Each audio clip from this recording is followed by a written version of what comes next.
pick in the last NFL draft, the quarterback out of Washington State. His counterpart, the number 2 pick overall, Rick Mirer, leads the Seahawks. Bill Parcells, who coached 2 Super Bowl winners with the Giants, looking for his first win as coach of the Patriots. And a guy he's very concerned about is the great defensive tackle of the Seahawks, NFL Defensive Player of the Year, Cortez Kennedy. Good afternoon, everyone. Don Criqui with Beasley, Reece. A great day for football in New England, and a very big day as we have these 2 outstanding young quarterbacks matched, Drew Bledsoe and Rick Mirer, both of them extolled for their leadership qualities. So far, Beasley, what's the overall evaluation of their play? Well, I think both organizations are very happy with the play of their young quarterbacks at this point. Seattle feels like Rick Mirer is the best deep passer of the 2, but as you look at his stats, you see he has a very high completion average, but down at the bottom, that 0 touchdown to 3 interception ratio must improve. For Bledsoe, Parcells says that his arm is about as strong as Terry Bradshaw's, and that's not bad. Not bad at all. The Patriots come in as the favorite, but the Seahawks have reason to be optimistic. They've beat New England 5 of their last 6 meetings. They won here a year ago, did the Seahawks, by a 10-6 score. And there's Cortez Kennedy, a man that Bill Parcells says very briefly can ruin an offense for you. They've got to put 2 willing, aggressive blockers on that guy. And, boy, he can ruin everything you've got planned. They normally put 2 guys on him, and they leave somebody back in the background ready to help out in case he gets free. Here is the kickoff coming downfield. And the ball is taken back at the 2-yard line as Seattle brings it straight ahead and fights it all the way out now, close to the 30-yard line. John Vaughn, a former Patriot, running the kickoff back. And down to make the tackle on special teams for New England was Darrell Wren. There's the offensive line for Seattle. Ray Roberts, a huge tackle from Virginia. Ray Donaldson, a longtime Colt, now comes in to add stability at the center position. Mirer at quarterback. Chris Warren is the player the Patriots fear most in the Seattle offense. An outstanding runner, a 1,000-yard rusher a year ago. Paul Green will come in as an extra tight end, a very good young receiver. And right to the run go the Seattle Seahawks as they crash ahead for a gain of about 9 yards on the play. So Warren comes out of the blocks quickly. As we look at the front 7 of the New England Patriots, John Washington starts at defensive end today for the injured Brent Williams. Very good linebackers. Chris Slade, the rookie on the outside, had 3 sacks a week ago. And the secondary with Renee Thompson, a former Giant, at left corner now. A couple of newcomers at the safeties, and Adrian Wright and Harlan Barnett. Darrell Wren, picked off the waiver wire from Buffalo, had 2 interceptions a week ago for New England. Handoff. Patriots come out running hard as Chris Warren on a second carry again drives ahead for a first down. A 12-yard gain on the play, and so Beasley, the Seahawks replay will show their game plan working. They want to run it. Well, Chris Warren is one of the best running backs in the National Football League that you haven't heard much about. He's 225 pounds. He runs a 4.3 4.4 40, and the Patriots have got to control him if they expect to do anything today. Warren gained only 24 yards his first 2 years in the league, as there's a face mask call now, assist against the Patriots, and that advances the Seahawks further downfield. Looked like Barnett, the free safety. So Parcells not seeing things he likes early in this game as the Seahawks come out with power football and drive the ball right at New England. Yet another first down. Mirer to Warren. Taking on tacklers, and Chris Warren this time is knocked down by a tremendous inside linebacker, number 59, Vincent Brown. So the first play for the Seahawks that did not get a first down in this opening drive. Vincent Brown is one of the tough ones. He's a big guy, 245 pounds, and Parcells is teaching him how to shed blockers, how to move and work within that new Patriot defense. Bill Parcells talking about Mirer's leadership qualities, which have been so evident watching the tape. He thinks his own quarterback Bledsoe has that. Here's Mirer's first throw of the day. He's got time, triggers the ball downfield, and is way off target. He's looking at Farrell Edmonds, his tight end, who's a big target at 6'6". But Mirer comes in high. The Seahawks in this opening drive are working into a gusting wind. They're traveling towards the north end of the field, and the wind coming out of the north. Well, that's a lot of tight end for Mirer to miss. He's been very, very accurate. You won't see that very much. His completion average is about 69.4%. Very, very accurate. He's been throwing a lot of short passes. As you know, Beasley, they've had trouble on third down conversions. Only 2 of 19 converted for the Seahawks so far this season. Mirer dropping back. He needs 9. Here comes the rush. He gets away from it. Rick Mirer on the run. He breaks it. Mirer's ahead for the first down, and he drives on down to the 20-yard line. So on a third down and 9 play, Rick Mirer rips off a 20-yard gain before Harlan Barnett brings him down. Rick Mirer is one of the best athletes on this football field. Don't let that quarterback position fool you. He's got all of the balance, all of the speed, and he's a very strong player. We saw him do that in college at Notre Dame, runs it very well and picks up a huge, a big first down. A little known fact about Rick Mirer, they rate all the players at Notre Dame on strength by position. He holds all the weightlifting records for quarterbacks. He's bench pressed 350 pounds. At 6'2", 216. Here's a handoff, and Warren runs headlong into the Patriot defense as those big backers fill. John Washington was also on the play, number 76, who Bill Parcells brought in, a former Giant. You know, we talked to the defensive coordinators and, of course, to Bill Parcells about Chris Warren and his ability to run the football. They've got to respect Chris Warren. This guy has he's off to a real good start here. Now, the last couple of weeks, the Patriots played some real tough running backs. And Al Groh, the defensive coordinator, was afraid that they wouldn't respect Chris Warren. Well, he's got their respect now.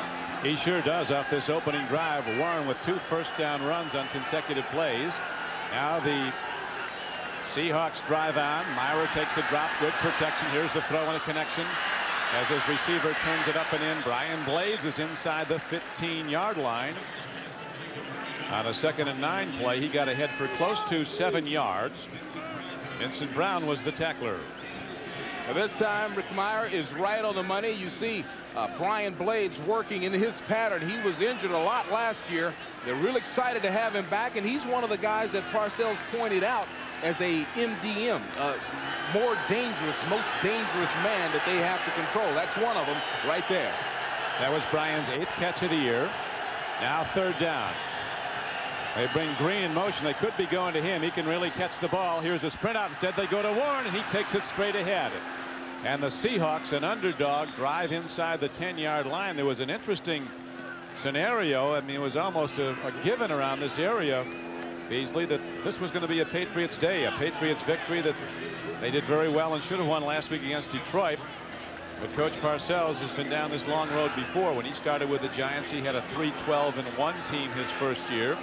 Back in '83, subsequently won 2 Super Bowls, but Seattle is a very sound team. Parcells lauded them. He said they have nothing to show for their season so far as we don't, but they're very improved. Again, they go to Chris Warren. Big, 6'2", 225 pounds. And on a 1st and goal play, he's inside the 5-yard line. Bill Parcells is in love with Chris Warren. I mean, he loves this guy's size. He loves his speed. And he's worried about him. This is a guy that can pound it on the inside. And like I said, the Patriots faced backs like Thurman Thomas in week 1, Barry Sanders in week 2. So Parcells very, very concerned about his defense, saying, well, who and what is a Chris Warren? Well, all of a sudden, they're seeing what this guy can do. He's got him in position. 2nd down and goal now for the Seahawks at the 5-yard line. Mirer stands in. Here's a throw and a catch. It's a touchdown for the Seahawks as Brian Blades comes off the flank and Rick Mirer drills in his first NFL touchdown pass. So on this opening drive, the Seahawks, looking for their first win, looked like a Super Bowl team. Well, they were very, very efficient running the game, very efficient passing the ball. And there's Brian Blades. You know, they are really glad to see him back. And Mirer is very accurate. Like I said earlier, you're not going to see him misfire very often, and he was right on the money there. So Brian Blades in the end zone. John Casey to accept the extra and Rick point. Mirer, with the running of Chris Warren, executes a perfect drive downfield, and Casey drives the point after up and through, and the Seahawks will kick it off in a moment. Rick Mirer and the Seahawks with their most impressive drive of the season. as they take it right down the field on 10 plays. The last 4 on a Mirer to Brian Blade's touchdown throw.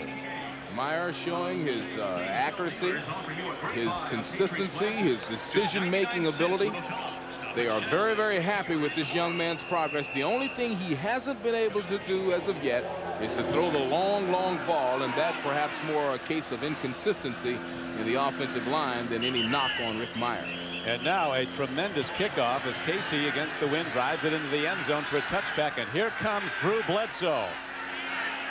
Fans out in Washington know his act, and it's something to behold. A brilliant, brilliant thrower. Those are the people assigned to protect him. 3 number 1s in that offensive line. Armstrong, Chung, and Harlow were all drafted in the first year, the years they came out. Leonard Russell is his big runner. Patriots do not have a breakaway running game. Parcells really saying one of the shortcomings of this team is lack of backfield speed. Brisby's a guy to watch. Best hands on the team and one of the fastest Patriots. He's a rookie. Number 82 caught a touchdown pass a week ago.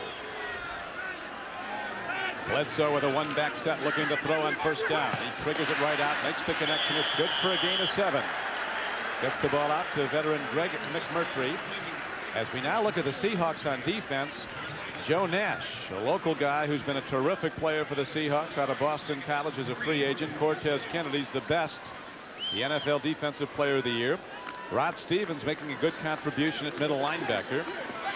Rufus Porter, one of the best Seahawks, is out today with a hamstring pull. Kevin Murphy starts in his place. And there's the deep backs. Rayfield Robinson will come back in to join them as the nickel back. Now the Patriots go to the straight ahead power game, and Leonard Russell at 6'2", 235 drives ahead for a New England first down. There's Tom Flores in his 11th year as an NFL head coach. He coached 2 Raider teams to Super Bowl championships. It's interesting, Beasley, both these coaches yesterday talked about we are improved, but we're waiting to put something on the board to show it. Nothing really to show for it, but both coaches very upbeat and positive about the direction of their team. Pitch back. Running hard is Leonard Russell. Seahawks with good pursuit, but Russell gets ahead for close to 5 yards. You know, Don, this is going to be one of those headache days for the defense because you've got 2 powerful running backs in the game. Mr. Russell is a big guy also, 225, 35 pounds, and he'll pound it in there. You see his numbers so far for the season, and they're looking for a lot from him. He's looking for a lot from himself. He told me yesterday he's looking to gain 1,300 yards this year. Second down, a long 4. The handoff, and again the power game, and again it's Leonard Russell, a very motivated player out of Arizona State, who had a great rookie year, gained almost 1,000 yards as a rookie. Injury problems last year limited his production to 360 yards. He takes a lot of big hits, though, Bees. You know, he really does, and he's not the guy that's going to run out of bounds. If you're looking for Franco Harris here, that's not your guy. This guy right here will be 1 inch from the sideline and turn it up and start pounding those big legs and drive you forward. He's a tough runner. Parcells, very good spirits, though. He really thinks he's got something here that's going to start to emerge. Last week they really should have beaten Detroit. They lost 19-16 in overtime and regulation. Towards the end, they were down at the 2-yard line of the Lions and failed to score.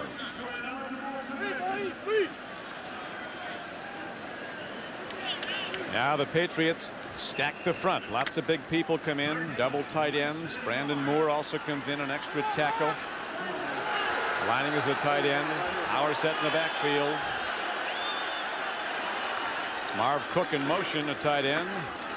They go to Leonard Russell. I don't think he got there. It's going to be very close on 3rd and less than a yard.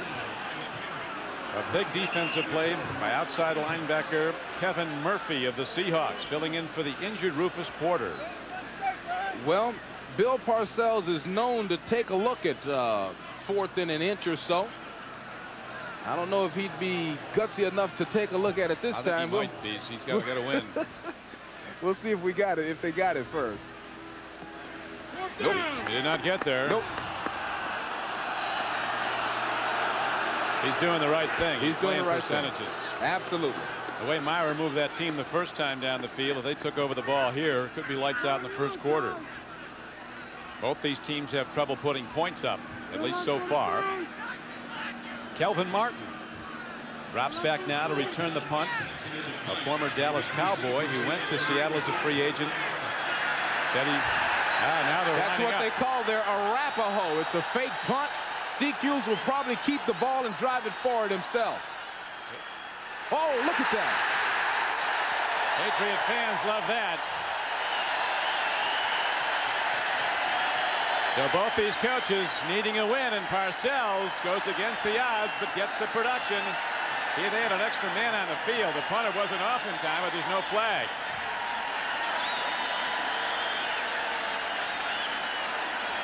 Well, I tell you what, that's pretty slick when you've got your backup quarterback in there. He can do those things. You see the punter lines up at the fullback position and then goes in motion. That's a great call and really caught him off guard. Mike Saxon. Now Bledsoe stands in, rifles it downfield, and hits it down to the 36-yard line. Vincent Brisby, a 19-yard gain. He is a first-year player out of Northeast Louisiana.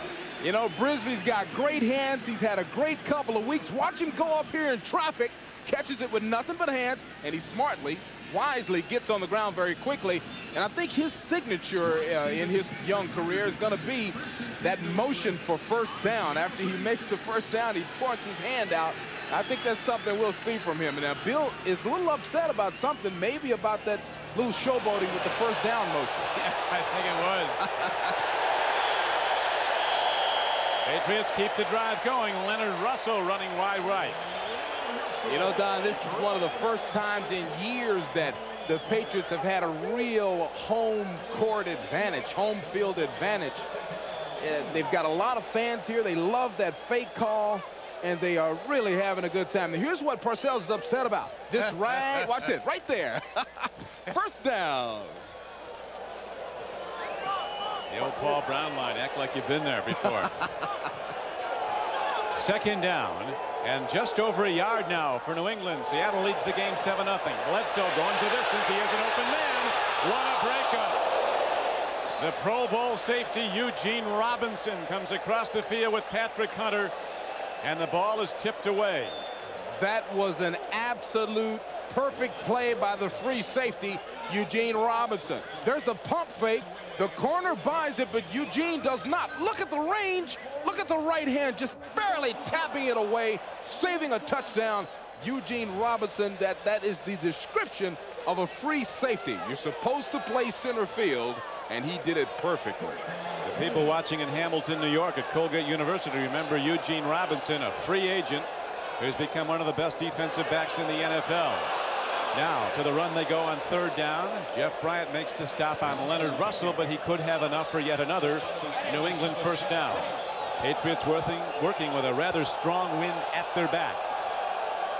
Seattle leads the game 7-0 on a superb opening drive engineered by Mirer, who threw for the touchdown to Brian Blaze.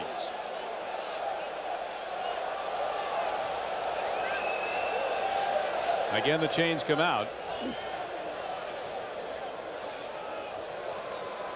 It's interesting, Beasley, when we talked to these guys, how they rated Mirer and Bledsoe. They said they really graded out just about even overall, but they both had different attributes. Some were ahead in different categories. Bledsoe with arm strength and size. Mirer with mobility. Fourth down and inches. And again, they go with that power set. The Patriots, as the ball is positioned at the 27-yard line of New England. Seattle has beaten the Patriots 5 of the last 6 meetings, including a 10-6 win for the Seahawks a year ago in the stadium. Handoff. First down. Sam Gash, a runner out of Penn State. Going hard at the right side of the Seahawk defense is hit head-on by Kevin Murphy. But the Patriots drive on. Sam Gash, another one of those short, powerful guys. He's about 5'11", 224 pounds. And you see the attitude with which he steps into the line of scrimmage. Some great play calling here, some excellent plays being made. Both coaches said they're looking for some guys to step up and become playmakers, make some plays. We're seeing it here today. Our running game on both sides. And again, the Patriots run the ball. This time, good defensive pursuit. Rod Stevens, the middle linebacker out of Georgia Tech, came across to make the stop. Let's watch the Tez here, Beasley. They love the Tez. It takes two people. There's one, there's two. They're double teaming him already, pushing him, rolling him. It's going to be a long, it's going to be a long day for the Tez. And on every play, they have double teamed him. And you've also probably noticed that when they really need some yardage, they don't exactly run at the Tez. That's a tough load there. That's 300 pounds a man. And his attitude's as good as his ability. A tremendous competitor. And here's another good throw. Bledsoe over the middle. And this one is inside the 20-yard line and down to the 17. The receiver is running back Sam Gash, number 33. Sam Gash is a very muscular athlete, but he's got very good hands. That's another thing that Parcells says that he likes about him. Good patience by Bledsoe as he waits until Gash clears in the middle, and then look at that. He took about 2 yards on his own. The game clock ticking down, moving quickly in the first quarter. 13th play of the drive coming up now. 2:30 to play in the quarter. Seahawks lead 7-0. Patriots driving on their first possession. To the up the gut run, and they take it down to the 11-yard line. Blackman and Robinson, the safeties, combined on the stop. You know, it's very difficult to see who's winning in the overall plan because both coaches, Parcells and Flores, said they'd like to run the ball to take some pressure off of their young quarterback. And both teams able to do so far. Now the Patriots send out of the field for his first play in the NFL. Corey Kroom, number 26, a very fast running back. He's deployed left. He's a blocker on this play as Russell's the carrier, and he takes it inside the 10-yard line on first down, a gain of almost 5. Rod Stevens. 1:36 to play. Parcells shuttling in the plays as the game clock down to a minute and a half to go now in the first quarter. Parcells was telling us about young Corey Kroom, a kid that we didn't know anything about. He wasn't even on the lineup. He's a free agent. They got out of Ball State. And he's just supposed to be a good runner. We'll find out during the course of this game. McMurtry coming in motion. Here's Bledsoe backpedaling a swing pass. Well thrown. Free ball. And it looks like Seattle is taking it back. So a most impressive New England drive falters on a big hit.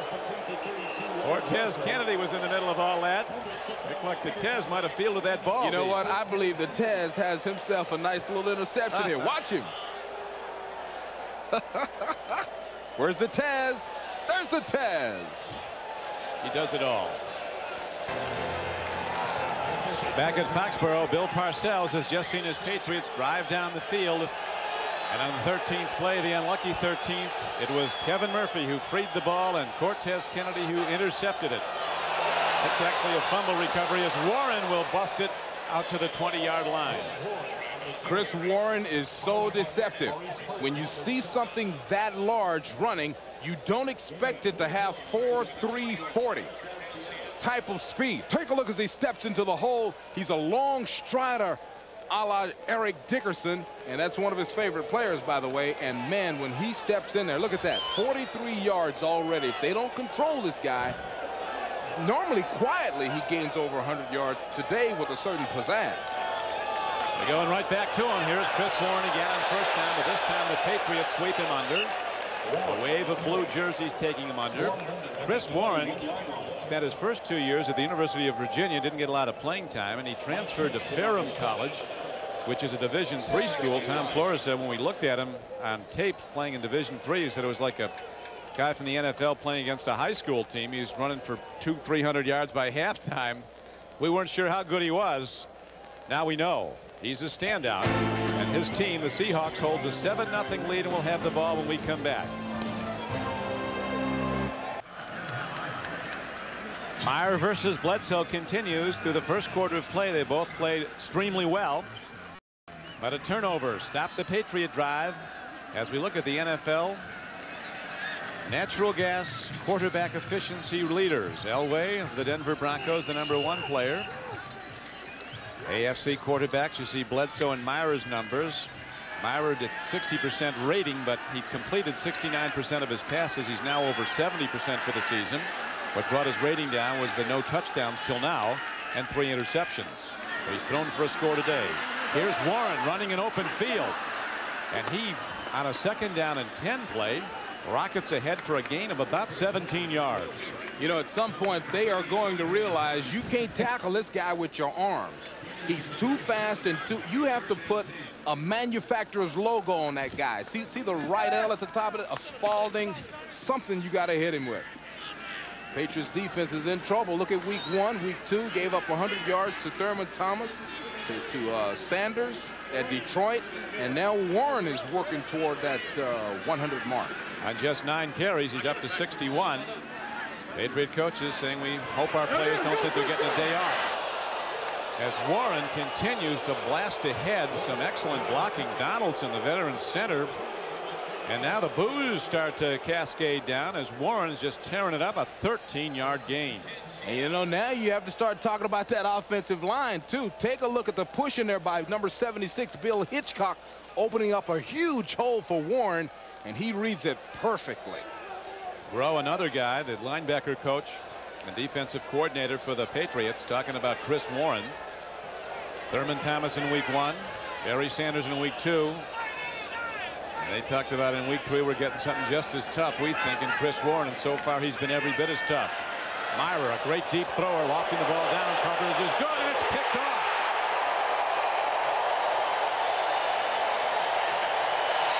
Maurice Hurst with an over-the-shoulder reception. Now, Don, the question that I would ask is why? Why do that? You are running the ball down their throats. Why try this? Perfect position by Hurst. A great play in front of Martin. I just don't understand why you would do that. But the Patriots will take over at their 7. That's where the interception was made. Seattle dominating the game with its rushing, and you asked the question why. Well, Bees. I don't understand why if you're going 8, 9 yards a pop with Chris Warren, that's the safest thing you can do is stick it in his. I'd let somebody stop me before I gamble with the long pass. I just don't understand why make that call. Mirer playing perfectly up till then. His 4th interception of the season. Maurice Hurst with a brilliant play on defense for the Patriots. He caught the ball, intercepted at his 7. And his forward motion took him back to the end zone, but that's where the ball is marked at the 7. Bledsoe going deep, and he overthrows. Eugene Robinson comes down with the ball, and it goes back the other way. Ray Crittenden was the intended receiver, so on consecutive plays, the 2 quarterbacks, so heralded, throw deep balls that are picked. Well, they tried to run an out and go or curl and go. You will see a pump fake by Bledsoe right there. Then the receiver takes off running down the sideline, but if you've got a great free safety, he reads it, he smells it, he sees it, tippy-toe on the sideline, the ball goes in the other direction. The computer expert, Eugene Robinson, right in sync, timing up with the ball and keeping the feet in. That is the 8th turnover of the season in less than 10 quarters of play so far for New England.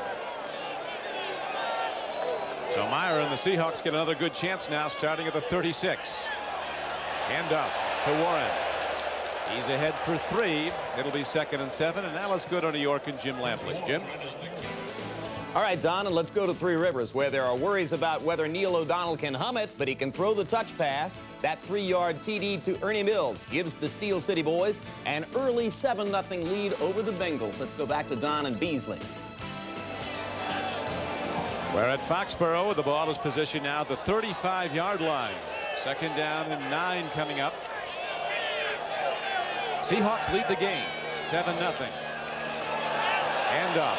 Warren takes it inside the 30 and down to the 29-yard line. The inside backer Chris Singleton got him, but only a couple of yards short of a 1st down. This offensive line of Seattle is doing a great job. Look at number 64, Derek Brilch, pulling around from the backside. He steps into the hole, makes a great block on Vincent Brown. Chris Warren reads it perfectly. I'm telling you, if they keep it on the ground, these guys are going to have some trouble. Numbers keep mounting for Warren. 82 yards carrying, rushing already on 12 tries. I'd feed him until they stop me. They They pick up the blitz, but not enough as Mirer goes down. Chris Slade, a rookie from Virginia, who was a first-team All-American last year and had 3 sacks a week ago against Detroit, gets his 4th of the season today. Chris Slade coming from the right side of your field. That's just a bull rush. He crushes the offensive opponent and makes the sack. How about that? 3 sacks last week. Comes out with a forced fumble. This guy is off to a start. Parcells compared him a lot to Bill Parcells. To Lawrence Taylor when it comes to effort. Casey now ready to try a field goal. It'll be a 52-yarder. Well, he's got a charge into it, but it's a little bit short. Did not get all of the ball with the wind behind him. He was hitting field goal tries over 50 yards into the wind before the game. Don Criqui with Beasley Reece back at Foxborough. Quarterback comparison, Mirer versus Bledsoe. It has really been the running, though, of Chris Warren of Seattle. It's been the difference in this game as the Seahawks hold to a 7-0 lead with 11:43 to play in the first half. Both quarterbacks with slight miscues. Young quarterbacks learning on the job. A little attention being given to the right foot of Chris Warren. High back, busts it through. This is the rookie, Corey Kroom, taking it straight ahead, and he's out close to the 40-yard line. Tackled by the middle linebacker, Rod Stevens. Take a look at the blocking on the inside. Once again, there's the double on the Taz, on Cortez. They bend him back. Good lead blocking by Kevin Turner, and good running by Corey Kroom. Parcells told us that we would see some Kroom, so I don't think this has anything to do with Leonard Russell fumbling. That usually indicates an ankle turn as they just tape right over everything. Chris Warren, 81 yards so far in the first half running. Here's a handoff straight ahead. Kroom runs again, and he is really drilled and knocked back by Cortez Kennedy, who has officially a fumble recovery today. The ball knocked in the air from Leonard Russell on an arm tackle by Kevin Murphy. Ball popped up after a reception by Russell, and Cortez Kennedy grabbed it. That stopped a Patriots scoring drive, or what appeared to be a potential scoring drive. Third down, 4 to go, ball on the 41-yard line.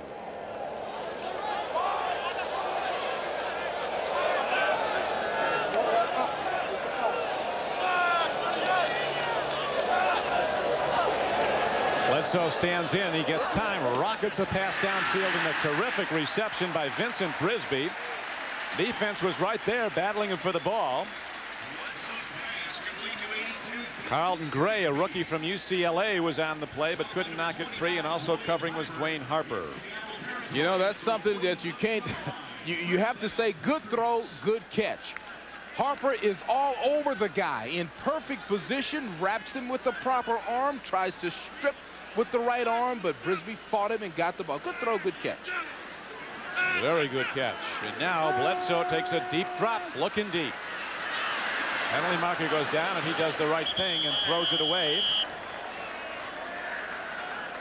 As the penalty marker's down in the secondary, we'll see what the call is.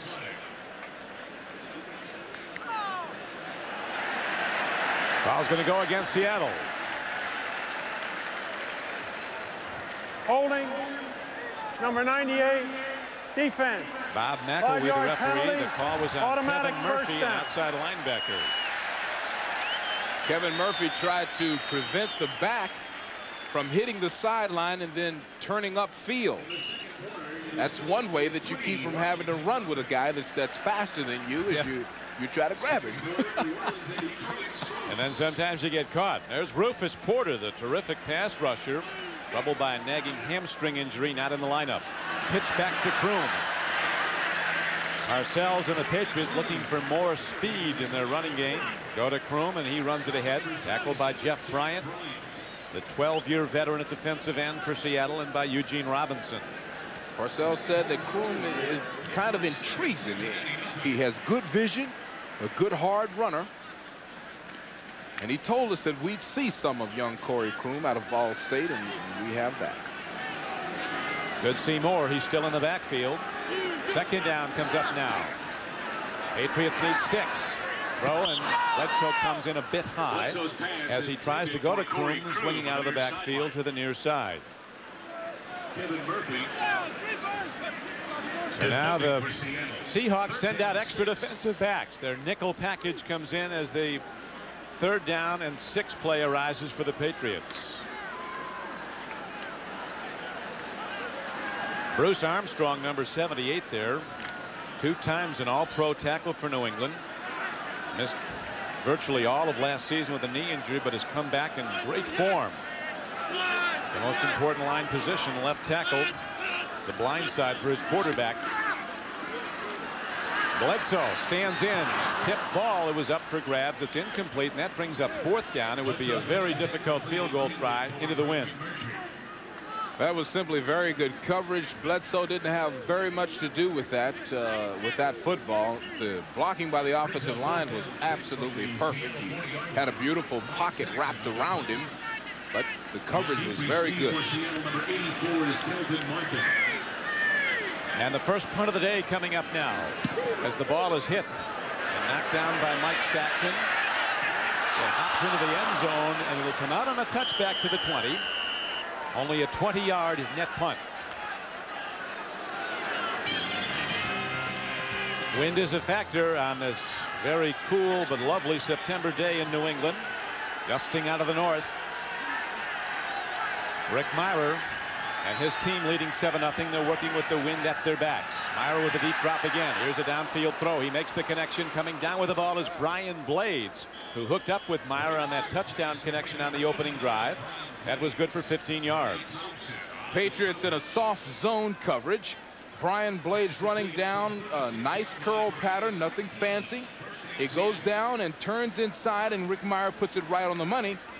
The key thing there is Blades able to catch with nothing but fingers and bring it down very safely.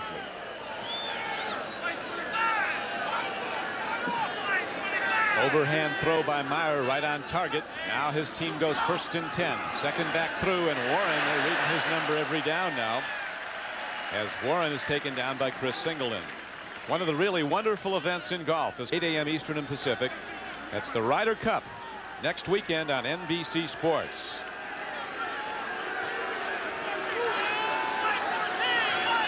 Here at Foxborough, it's 2nd down and 9 from the 37 for Mirer and the Seahawks.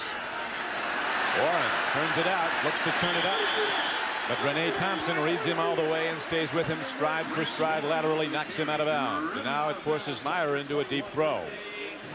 That's a much better job by the Patriot defense. For the first time really tonight on back-to-back plays, they have controlled Chris Warren. Renee Thompson brought in from the Giants. Bill Parcells knows exactly what his talents are, and that time he uses them very well. Only 2 yards in the last 2 carries for Chris Warren, but he has 84 yards for the day on 14 carries. 3rd down. Mirer needs 9. He eludes the rush. Running out of time. He swings it out. Blades has the ball. Leg driving ahead. He's to the 50-yard line. And Brian Blades makes another big play. Good for 12 yards and a 1st down. Mirer demonstrating his elusiveness, Beasley. He looked like he was gone, and then he got free and threw it to the wrong side. Well, that's what he brings to the table now. Just great mobility, escapability. Now, Blades sees he's in trouble and starts to come back to his quarterback. That's one of those things that happen normally when you've played together for a while. Well, at the wrong side, better put the difficult side. Mirer, a right-hander, was rolling left. Going to torque his body back and fire its sidearm, so the drive continues for the Seahawks. Here's Warren. And he bowls ahead. 1st down carry, good for 9. Vincent Brown on the tackle. Seahawks power game has controlled the ball most of this game. Watch number 76, Bill Hitchcock, pulling from the backside this time, sealing on the inside. Chris Warren reading it perfectly. Once again, that's one of the things that he does best, reading the blocking. Good job by the offensive line for the Seattle Seahawks. Hitchcock, a tough customer from Purdue, 2nd-degree black belt in karate, leads the blocking. Now on 2nd down and 2. Marker goes down. It looks like it'll be a procedure call against Seattle. Somebody was in motion early. That'll stop the clock with 5 minutes and 27 seconds to play in the 1st half. It's interesting, yesterday talking to Mirer, Bob McElroy, the calls against Seattle will be a first down for the Seahawks. Call against New England, first down Seahawks. Offside, number 56, defense. Veteran 5 Andre yards. Tippett, 4 times a First Pro down. Bowl backer, offside. You know, you were talking about Hitchcock being a second-degree black belt. Well, Andre Tippett has 3 different black belts and 3 different styles of karate. I'd hate to see those two get into it. That'd be a good one. Talking about Mirer, he was as thrilled about Kevin McDougal having such success at Notre Dame as his successor at quarterback as anybody at Notre Dame is. Now McDougal emerging as a Heisman candidate as Mirer starts to run. He's in trouble, turns it up, and dances nicely out of bounds, so he turns it into a plus play. He got ahead for about 4 yards. Adrian White, who's another puncher. He's wants to be a professional boxer. The strong safety of the Patriots knocked him out of bounds. There's Adrian White. He was ready to turn professional. He played for Green Bay last year after 5 years with the Giants. He was in training for his first pro fight when Parcells and the Patriots signed him. Parcells said, when I hire defensive backs, it's to play safety, not to box. No boxing. We could get Hitchcock, Tippett, and Adrian White into quite a little show out there. Here's a handoff, and straight ahead is the former Patriot John Vaughn running hard for Seattle. He's at the 25-yard line, and he has a first down for the Seahawks. Adrian White was the tackler. Excuse me, Bill Parcells was talking about a change of pace. Well, here's this change of pace that they traded away. They used to run Russell and then change it up with the quickness of John Vaughn. Vaughn led the National Football League in kickoff returns for the Patriots last year, and now he's getting a chance to relive some great memories here in Foxborough. Yeah, he once ran one back 95 yards for a score against Phoenix, did John Vaughn. He gets the ball again, but he gets trouble on the right side as Adrian White starts to make plays. Number 38, 7-year veteran from Florida. It was interesting. Tom Flores, Beasley, talking about he has a team that's looking for an identity. They certainly found one in their power running so far through 2 quarters of play. You know, they really have, and that's the luxury. That's a luxury for any football team, is to be able to run the ball effectively. It takes a lot of pressure off of your quarterbacks and just really controls the time of possession. It does a lot of positive things for you when you can run it well. They've run it well, and they now have the 10th play of the drive coming up. Mirer takes a look, makes the throw. It's a connection. On second down and 13, they're ahead for a gain of about 5. Brian Blades makes yet another catch. He's been the prime target for Mirer. Well, at some point they have to pay a little more attention to Brian Blades. That's obviously the game plan. If we're not going to run it and we're going to pass it, we're going to get it to Blades. That time Seattle flooded the right side of New England's zone, and Mirer just played pick'em, and so far today his pick'em choice has been Brian Blades. As you see, he's caught 5 for 43 yards, one of them a 4-yarder for the only score of the game, as Seattle scored on the opening drive, took it all the way down the field, primarily on the running of Chris Warren. A couple of good throws by Mirer, including the payoff throw. The Seattle Seahawks were able to put anything on the board here. The New England Patriots will turn into a run and shoot offense with Drew Bledsoe just slinging it out there. So this is a very, very, very big defensive stand for New England and a great offensive opportunity for Seattle. Clock officially showing 2:55 to play. Andre Tippett, he's been an enforcer at outside backer. And the Patriots may have lost his step, but he makes up for it in wisdom. Still a top player. He's coming on a blitz now. Here's a third down play, a safety blitz, and they sweep Mirer under.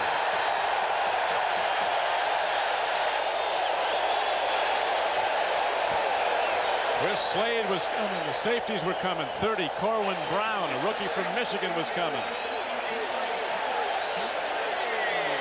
Everybody is coming. Everybody let's meet at the quarterback, but the first one there is number 53, Chris Slade.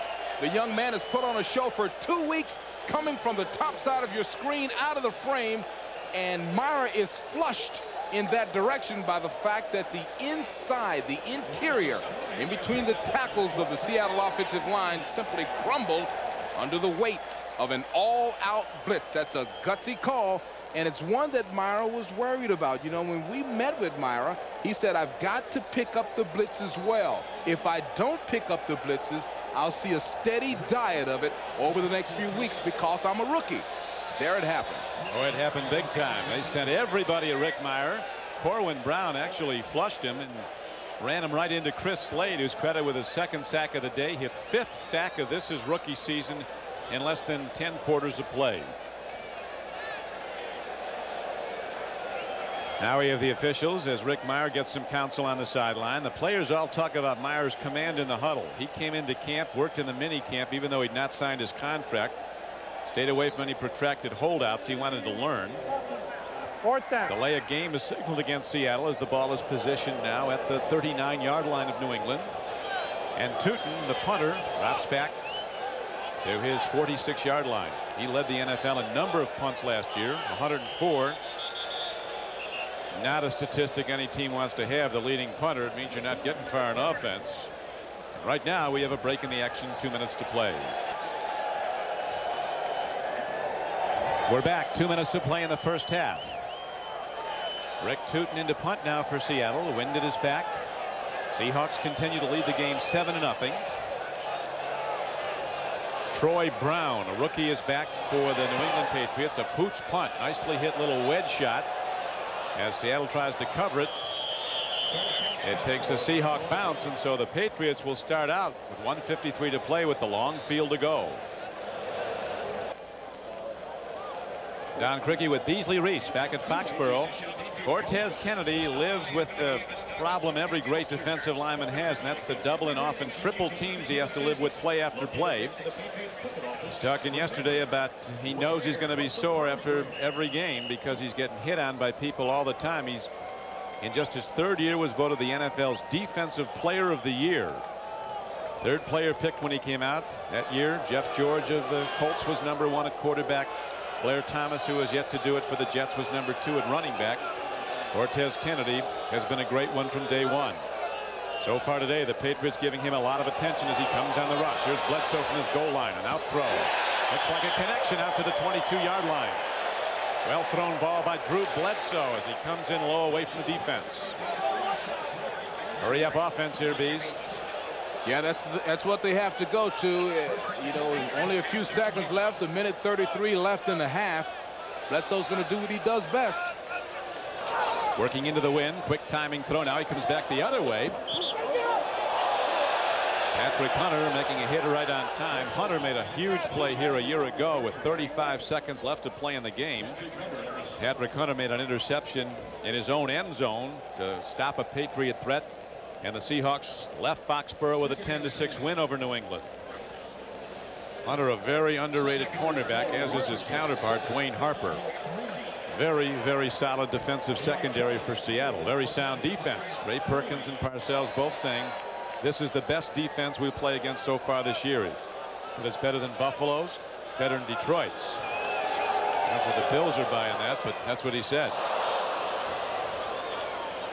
You know, this defense is rated 8th or 9th in the league, so there are some statistics that support exactly what Parcells was saying about the talent of the Seattle defense, and that's what Bledsoe is facing right now. Very good secondary, good linebackers, and great defensive line. Coming up, it's the Domino's Pizza NFL Live halftime report. Jim Lampley and Mike Ditka will bring you up to date with scores and highlights. And a preview of the second game that most of you will see, the Browns versus the Raiders from the Coliseum in Los Angeles. Bledsoe with a little bit too much lead time to his standout tight end Marv Cook, a 2-time Pro Bowl player. He's been to the last 2 Pro Bowls. Says a lot coming off a losing team. It's very difficult to pass when everybody knows you are going to pass. And that's basically what Bledsoe ran into that time. Now the Patriots have to punt, and Mirer and the Seattle offense will have 1:17 to work with the wind at their back. Kelvin Martin, one of the most dangerous return men in the National Football League, and I would be very uncomfortable with him catching the ball around the 50, you know, 40, 50-yard line. Well hit punt by Saxon, who fields it at his 37. 1:09 left to go in the half, and the Seahawks have it in a moment. Don Criqui with Beasley Reece back at Foxborough, where Rick Mirer of the Seahawks has completed 5 of 7 passes, all 5 to Brian Blaze. But the real story has been the running of Chris Warren. It's dominated the game in time of possession. It really has, and I think that Seattle went away from it a little too early a couple of possessions ago. Had they not, I believe they'd have more points on the board. Right now they're holding to a 7-0 lead. And they come out of the huddle. Wind at their back. Bright sunny day in Foxborough. Mirer with 4 wide receivers. Makes a drop. Here comes the rush. He stands in. Fires downfield. Makes another completion. This time he gets it to Kelvin Martin, his first catch of the day, as the Seahawks executing that 2-minute offense, which right now is down to less than a minute.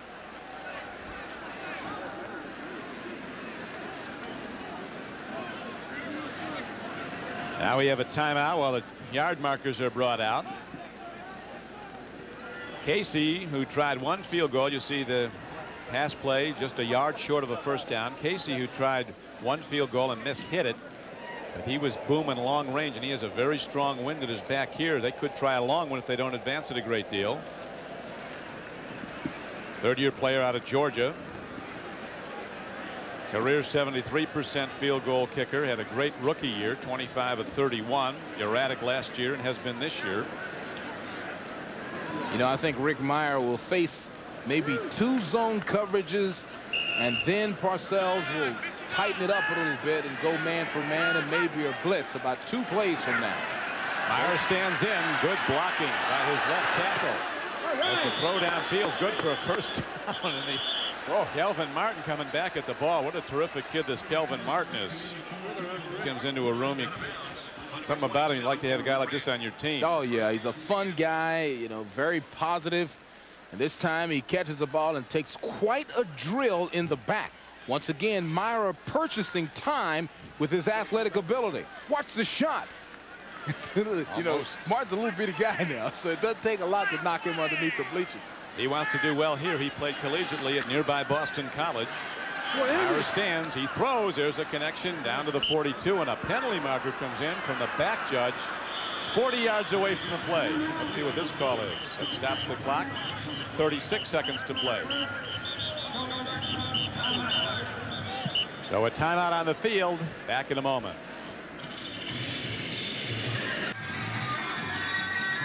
Rick Mirer starting to build his passing numbers now, Beasley. 8 for 10 for 64 yards, 1 touchdown, 1 interception, and he's completed the last 6 throws. So he's red hot right now, and this is the time for him to be hot. He hits himself a nice 15-20 yarder right here, and Casey's in field goal range. Mirer in his first year out of Notre Dame, where he quarterbacked the Fighting Irish the last 4 years, and this is rookie season, has completed for the season 71% of his passes. That's amazing. Drew Bledsoe, he can take you down the field in a hurry too, and right now he's powerless to help the Seahawks as it's Mirer at work in the final minute of the first half. Rick Mirer on the run, and he is swept under. That'll be a sack at the 43-yard line. No gain as he tried to scramble. 3rd sack of the day. Andre Tippett was coming, and Slade was also on it. The Domino's Pizza NFL Live halftime report is coming up momentarily. Redskins have just come from behind and gone in front of the Eagles at Philadelphia. Second game of today's doubleheader, a preview you'll see at halftime of the Browns versus the Raiders. Both those teams are off to 2-0 starts. Well, you know, I said that Bill Parcells would go a couple of zone plays back to back, see what Seattle was able to do with it. And we're getting real close to that time where he's got to make that decision. Do I go a little man for man now? Do I tighten up the screws a little bit? Because a first down here equals a field goal try for Casey. The wind is at his back, and I'm sure that New England would like to go to the locker room just down 7 points. Mirer has never been on a team prior to this one where he's lost 2 games in a row. He's been on big winners his whole career. At Goshen, Indiana High School, led that team to a state championship in Indiana, passed for almost 400 yards in the championship game, and was rated the #1 quarterback in America, the #1 high school football player in America. and ended up as the #2 pick overall in the draft. Both these guys, Bledsoe and Mirer, already multi-millionaires with more to come. A lot of gold out there if you can flag it, huh? Well, you know, I'd like to be the stockbroker that had both accounts. If I had both of those guys, I could relax. That's all you need. You know, you're talking about money. Bledsoe went out and bought a Suburban and a Porsche. Those are the two cars he always wanted since he was a kid. And now he's tooling around the back roads of Foxborough, Mass in the Suburban and probably headed to Boston. I figure when he goes to Boston, he probably takes the Porsche. What do you think? Could be. Sounds right. And his dad, Mac, came all the way down from Walla Walla, Washington, and on a Harley, drove 3,000 miles to see the Patriots game, their first game, a home game of the season, then went to Washington to see a friend, then shipped the bike back and flew back. One of his coaches in high school for the Walla Walla Blue Devils. Here's a sack, and that takes them out of field goal range. Andre Tippett blasts through the blockers as Mirer is sacked for the 4th time. That was the man-for-man coverage that we have been anticipating. Couple of zones to see what they would do. Then solid man-for-man coverage in the back. As a result, Mirer can't find anybody. And there comes the veteran, Andre Tippett, with a kind of a roundhouse body twist from one of those black belts that he owns. Body slam. They're not looking to keep you in the game if they can help it. Seattle has now lost 27 yards on the 4 sacks. Game clock down to 25 seconds to play. Might be thinking they might run that draw to Warren here pretty soon to do something to offset this Patriot pass rush. And again, a reminder that one of the great events in golf, the 30th Ryder Cup, is coming up next weekend here on NBC Sports as the best players from the USA. Footer that would have gained a tie and kept the Ryder Cup with the European team. Andre Tippett didn't have any tackles at all on opening day. Coach got on him a little bit. He had 10 last week. And now there he is with 2 sacks. That's what I call responding. Another blitz. Another throw. And again, Mirer is hit as he releases the ball. He was trying to get it to John L. Williams. Patriot defenders all congratulating themselves. It's going to have to be a running game as the Patriots are really getting the heat on Rick Mirer. Now this is called a hurry. That's called a hurry by Chris Slate. That's an actual category that defensive coaches love. So the man's got 2 sacks and a hurry now. You know, with Chris Slate, we may be seeing something. Oh, he's terrific. We may be seeing the start of something big right there. I spoke at a big March of Dimes dinner in Detroit that he was honored at as the Defensive Player of the Year. His dad was there. I thought somebody should draft his dad. He looked like he could play in the NFL. Here's a punt downfield as the ball's hit inside the 20. Kept out of the end zone. Well, you know the Patriots are going to run out the clock here with 12 seconds to play. They're starting at their 1-yard line. The Patriots had no return men back. None whatsoever. They had what they call a punt safe in the game. And let's see if we got this back in there. Without question, that's a great job. Great job keeping the ball inside. Also very smart by the Patriots, though, by going to a punt safe to make sure that there's no fake involved and allowing the ball to just bounce. And they'll probably, like you said, Don, just probably set this one out. Here they won't gamble. They almost scored on an earlier gamble on 4th down when they did get the 1st down and drove on down before turning the ball over. So that'll do it for a very quick first 2 quarters of play. Coach Parcells and his Patriots came in as the favorite. But Rick Mirer, with his passing and the running of Chris Warren, has led the Seattle team to a 7-0 halftime lead. They'll both be out firing in the second half, and we'll be back with Jim Lampley in the Domino's Pizza NFL Live halftime report after a message from the NFL. But first, a word from your local station. This is the Domino's Pizza NFL Live halftime report, brought to you by Domino's Pizza, where you always get great pizza plus something for nothing. Welcome back. Those of you who have been watching the game between the Seahawks and the Patriots in Foxborough, Mike Ditka will offer his comments on that game. But first, let's take a look at the highlights from the first half, in which, as you know, the Seahawks have taken a 7-0 lead in search of their 5th win in 6 games against New England. Drew Bledsoe, the #1 pick in the entire draft, against his opposite number, Rick Mirer, #2 pick in the draft. Look at the scramble by Mirer on the first possession for the Seahawks. That team hasn't had that kind of explosiveness since Jimmy Zorn was playing quarterback years ago. And 5 plays later, Rick Meyer's first NFL touchdown pass, a 4-yarder to Brian Blades. That was the game's only touchdown. It gave the Seahawks a 7-0 lead. The rookie quarterbacks will have some problems, as you see here. Mirer, looking to the goal line, is picked off by Patriots defensive back Maurice Hurst. Hurst was out of bounds in the shadow of the goal line, setting Bledsoe up deep. And on the very first play, Bledsoe returned the favor, overshooting his receivers well downfield, intercepted by Seahawks safety Eugene Robinson. Just a kind of a look at the experience of all rookie quarterbacks in the National Football League. All in all, Mike, both of them playing reasonably well. I think so, really. You can't base anything on a couple interceptions. They were bad choices, but actually the balls weren't thrown that bad. The ball, the Mirer throw was thrown pretty good. The kid just stepped behind it and caught the ball. But the thing about the Seahawks in this football game is they're running the ball so effectively. I mean, they just have a good, sound running game. They're going to take a lot of pressure off the quarterback if they run it that way.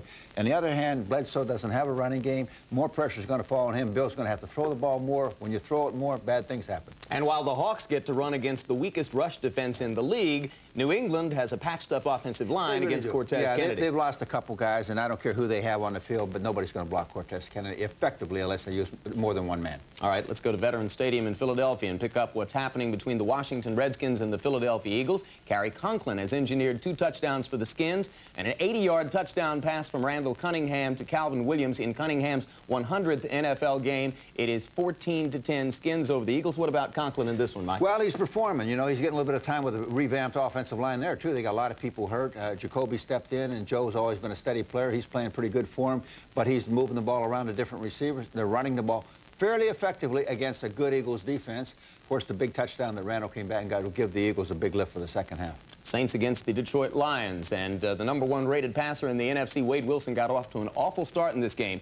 But through a late touchdown pass in the half to Hobie Brenner, it is 7-3 Saints at halftime. Pat Swilling of the Lions playing against his old team despite the death of his father yesterday. Los Angeles Rams in the Meadowlands to take on the Giants. The Giants have dominated the action in the first half. They lead 13-3 at the half. Held the Rams, Mike, to only 54 yards total offense in the half. Yeah, they've been sacked 4 times. They've held the Rams to very little with their defense. But the thing that bothers me in this football game, they've had the ball the whole half. They've run it effectively, passed it effectively, but they haven't been able to score points. They were stopped on the goal line, inside the 5-yard line twice, and this could come back to haunt them later in the football game, believe me.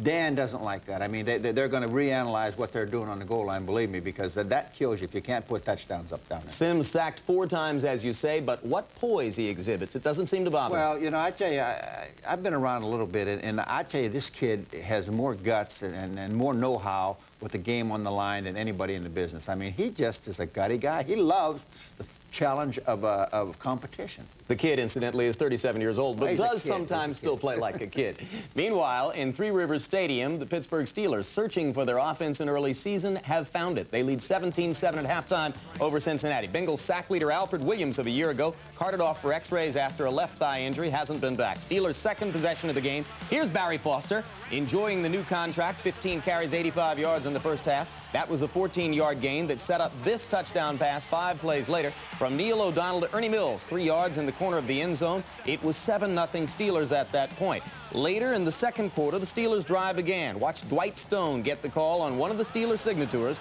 the reverse. He cuts loose for 27 yards. It would set up a 33-yard Gary Anderson field goal, which made it at that time 10-0 Pittsburgh. Late second quarter, this is the first Cincinnati touchdown in 9 quarters. Klingler off play action finds Carl Pickens, who sheds Darren Perry at the back line and holds the football on a 15-yard TD.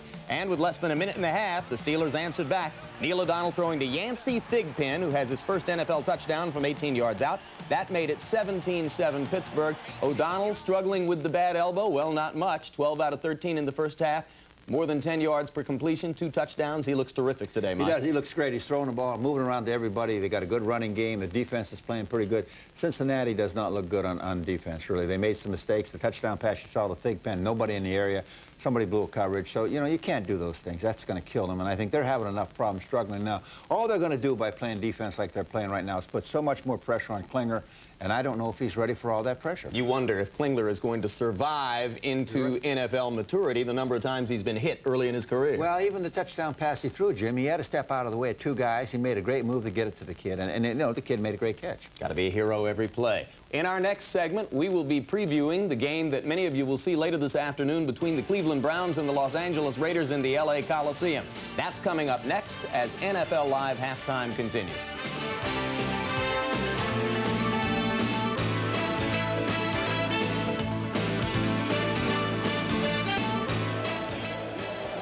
Casey of the Seahawks just hit the opening kickoff into the end zone, so the Patriots will start on their 20 on a touchback, first down and 10. Down Criqui with Beasley, Reece. First half statistics for the competing quarterbacks.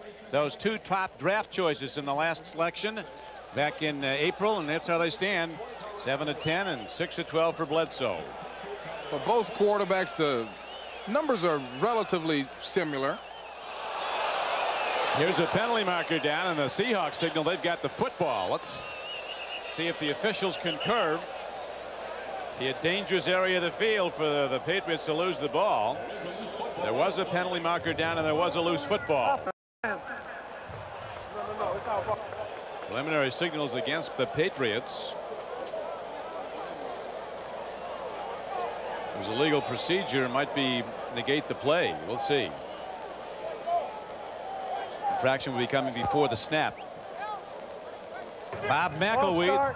Offense, 5 yards, first down. See, that negated the turnover. The illegal procedure coming before the play was instituted. You know, when you take a look at this, really the center is the one who never moves the ball. It's like he forgot. Arthur forgot what the snap count was. Everybody else moved. That makes it first down and 15 now as Drew Bledsoe takes a deep drop, and they get him. He gets away, throws downfield, and makes the connection. Bledsoe pulling something out of a hat, rabbit out of a hat trick. He got it to Vincent Brisby. You see the strength of his arm as he did a pirouette, then rifled the ball on a tight spiral right on the line. Well, that's what Parcells talked about. Watch this. Nothing but a flick. That's strength. Even being pushed backwards by the Tez, he has the presence and the ability. Look at that, right on target, using nothing but the wrist. Well, he negates what would have been a substantial loss and instead gets a gain of almost 10 yards. Second down and a long 5 with the ball in position. Bledsoe coming out throwing. He swings it out. Good coverage on the play. Linebacker Kevin Murphy, who made that big play in the first half when he popped the ball free from Leonard Russell. The ball that was picked up in midair for a fumble recovery by Cortez Kennedy. Here are the first half statistics. You know, the two keys in these stats: number 1, rushing yards, Seattle controlling the ball, and then go down to the bottom of your screen. That equals time of possession. Keep the ball away from the other team, you've got a better chance of winning. Third down and 6 now coming up for Seattle. Bledsoe with a 3-step drop hits a wide open man for a first down.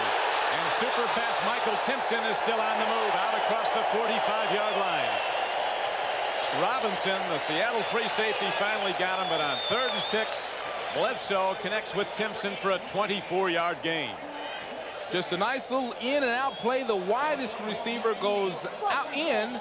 The inside receiver, Timpson, goes out. He's by himself, and then with some nifty little footwork, able to get a little breathing room for this New England Patriot offense. Come on, Hawk! So the ball is out to the 48-yard line. Patriots trailing by 7. A pitch back goes to Leonard Russell. And Russell is swept under. He doesn't even get back to the line of scrimmage. A loss of about a yard on the play.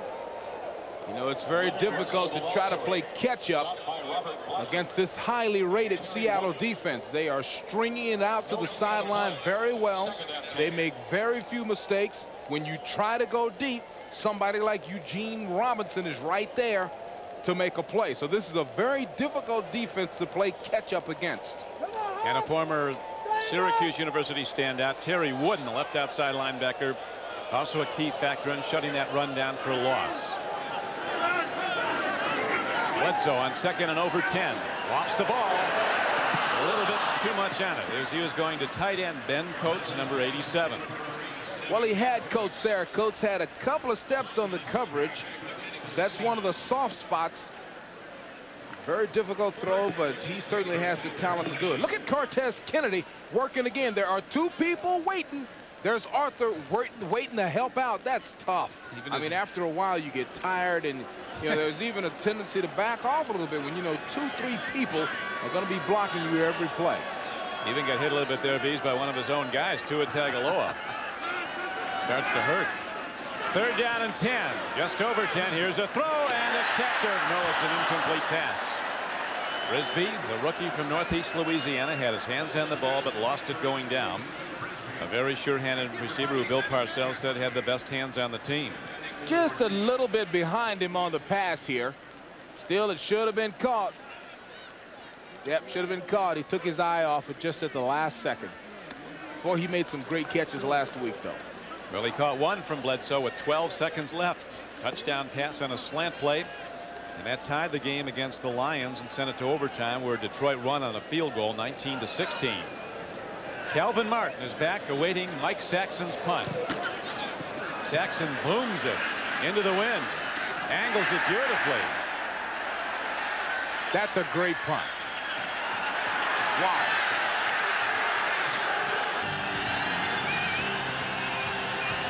Chris Slade, a 2nd-round draft choice, picked at the top of the 2nd round. A terrific player already. 2 sacks today, 3 last week. Playing across from an old friend, now an adversary on the playing field, Ray Roberts, number 73, who was the #1 draft choice of the Seahawks out of Virginia a couple of years ago. And they have really had a battle. They had them at Virginia going against each other day after day. Now Rick Mirer, backed up in his own end with the Seahawk offense, goes to the run. With Warren, they were reading that 42 all the way. 3 ball. What's the ruling? No touchdown signal. Apparently the play was down. Bob McElwee, the referee, right there. Mike Pitts grabbed the ball, the former standout at Alabama. Forward progress. So he wasn't down, but the forward progress, he wasn't down on the ground, but he was called down because the forward progress was stopped before he was stripped of the ball. There's Tippett digging around in there. Look at Tippett's right hand. He pulled it out, but they had already blown him dead. This could be some half of football.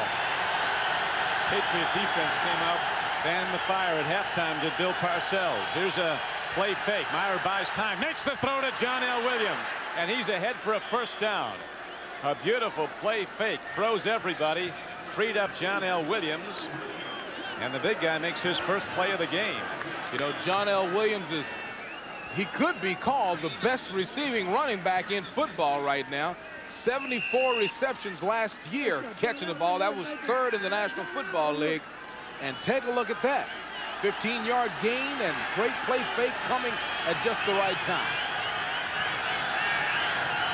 That was his 9th catch of the year, and it was a big one. It got Seattle out of jail as they're out to the 25-yard line. Straight ahead. 1st down runs of Chris Warren were dominant early in this game when the Seahawks drove down the field after the opening kickoff and scored on a 4-yard pass play from Mirer to Blades. But it was the running of Warren that kept it going. Now they're reading his number, looking for him. Linebackers keying on him. His production up to 96 yards through 17 carries. At one point he had 82 yards on just 12 carries.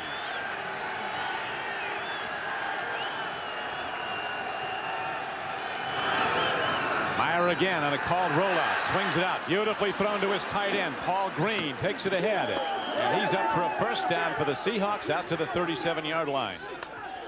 So Mirer now going to some tricks here, Beasley, to try to elude this big pass rush. Well, the play fakes are working because they respect Mr. Warren all of a sudden. So the play fake brings everybody into the line of scrimmage, and there's your tight end Green all alone to make the catch. That's what can really make a guy dangerous. A quarterback can really gets dangerous when he's got some help, like Chris Warren. Warren is now the lone setback. 1st down and 10. Mirer stands in, gets some time, throws another perfect strike right down the middle, and running hard with the ball is the two-time Pro Bowl tight end from Miami, Farrell Edmonds. He played with the Dolphins early in his career. He's ahead for a 19-yard gain. As Mirer right now is at his very best. Well, he's really working it well now. Great blocking up front, maximum protection, sending only 3 receivers into the pattern. All 6'6" of Farrell Edmonds bringing it in with a nice gain and a first down. 19-yard pickup. Edmonds went to consecutive Pro Bowls as a Dolphin, played collegiately at Maryland.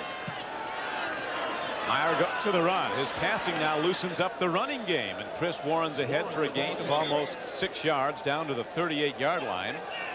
So the Seahawks, as they open the game with an impressive drive, now open the third quarter with another one. You know, it's very difficult to call defenses when they're doing everything well. Chris Warren with over 100 yards now, 101 in fact. So when you're running it well and you're passing it well and mixing it up, and that's what the Seattle Seahawks coaching staff is doing now, mixing it up very well, it's hard to call defense.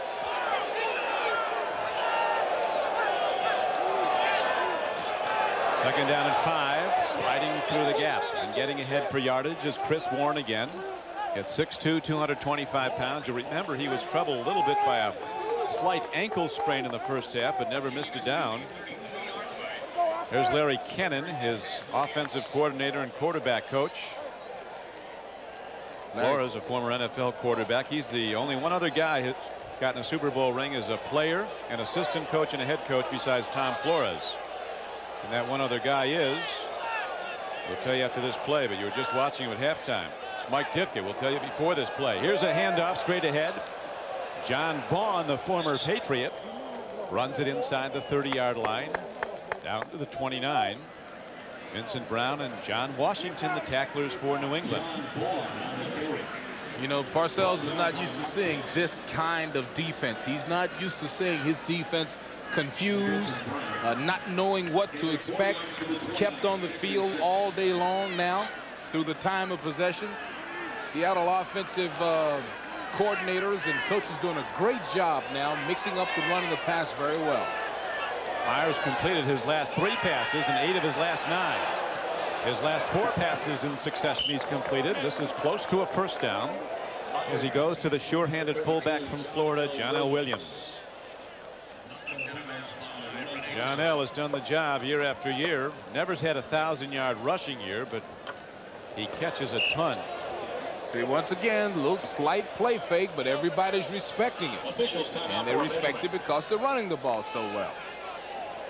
This is perfect offense. It's easy to call offensive plays when you got a real threat at when it comes to your running game, and your quarterback is one of the most accurate, probably the most accurate short passers in the game right now. He's only played 3 games, but when you complete 70% of your passes, you get a lot of confidence. First down, Seattle. Up over 70% in completions for the season now. He's up to 72% for the season. He's thrown for 1 touchdown today. He was intercepted once and a long throw. First down and 10. A most impressive drive by Seattle. Wind at the Seahawks back, driving here in the third quarter and holding to a 7-0 lead. Chris Warren powers ahead. He's down close to the 17-yard line. Seahawks don't see much of the beautiful city of Seattle through the early part of the season. 3 of their first 4 games on the road. They're at Cincinnati next week. You know, this Patriot defense is having a lot of trouble. Today they're having trouble with Chris Warren, but in week 1 it was Thurman Thomas, 114. Then the dangerous man Detroit, 148. And now Al Groh, as you see in the left side of your screen, is having trouble with Chris Warren today. Warren goes into a pile and the pile backs up. Mirer again, play faking, looking. He's got an open man now as coverage comes up, and Renee Thompson and Mirer wisely triggers the ball wide of Blades. Smart decision by Rick Mirer that time to put it out front of the receiver to the point where if my receiver can't catch it, nobody can.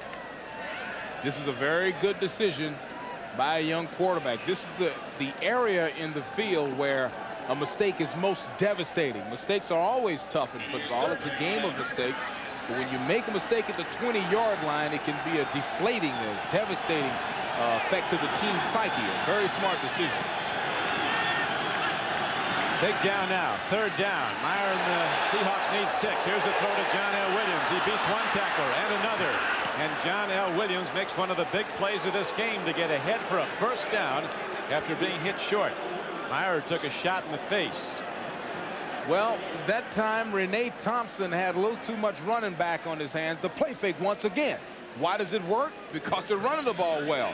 And then when you're coming up against a guy that's bigger than you, like John L. Williams, you got to get your arms around something. And Renee Thompson tried to butt him, but it's a much bigger man. Much bigger man. Much bigger man. Good moves also. So Rick comes out. Well, I take a look at his eye as he apparently got eye grazed. Stan Gelbaugh's in now. He goes to the run. Chris Warren doesn't get anywhere, and a penalty marker comes in after the play.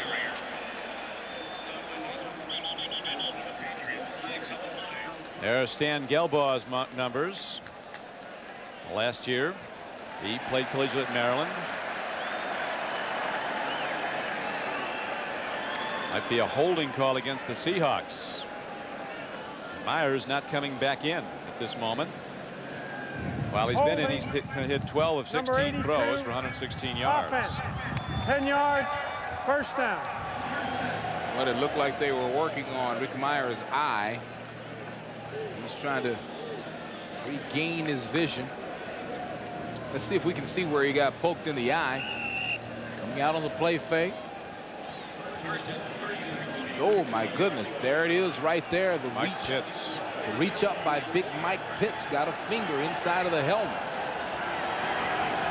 So now it is first down outside the 20-yard line. Back to the run. Warren spinning off tacklers, and he's down to the 16-yard line as they keep the ball in the middle of the field to give, if needed, Casey the best field position to try a field goal. There's John Casey.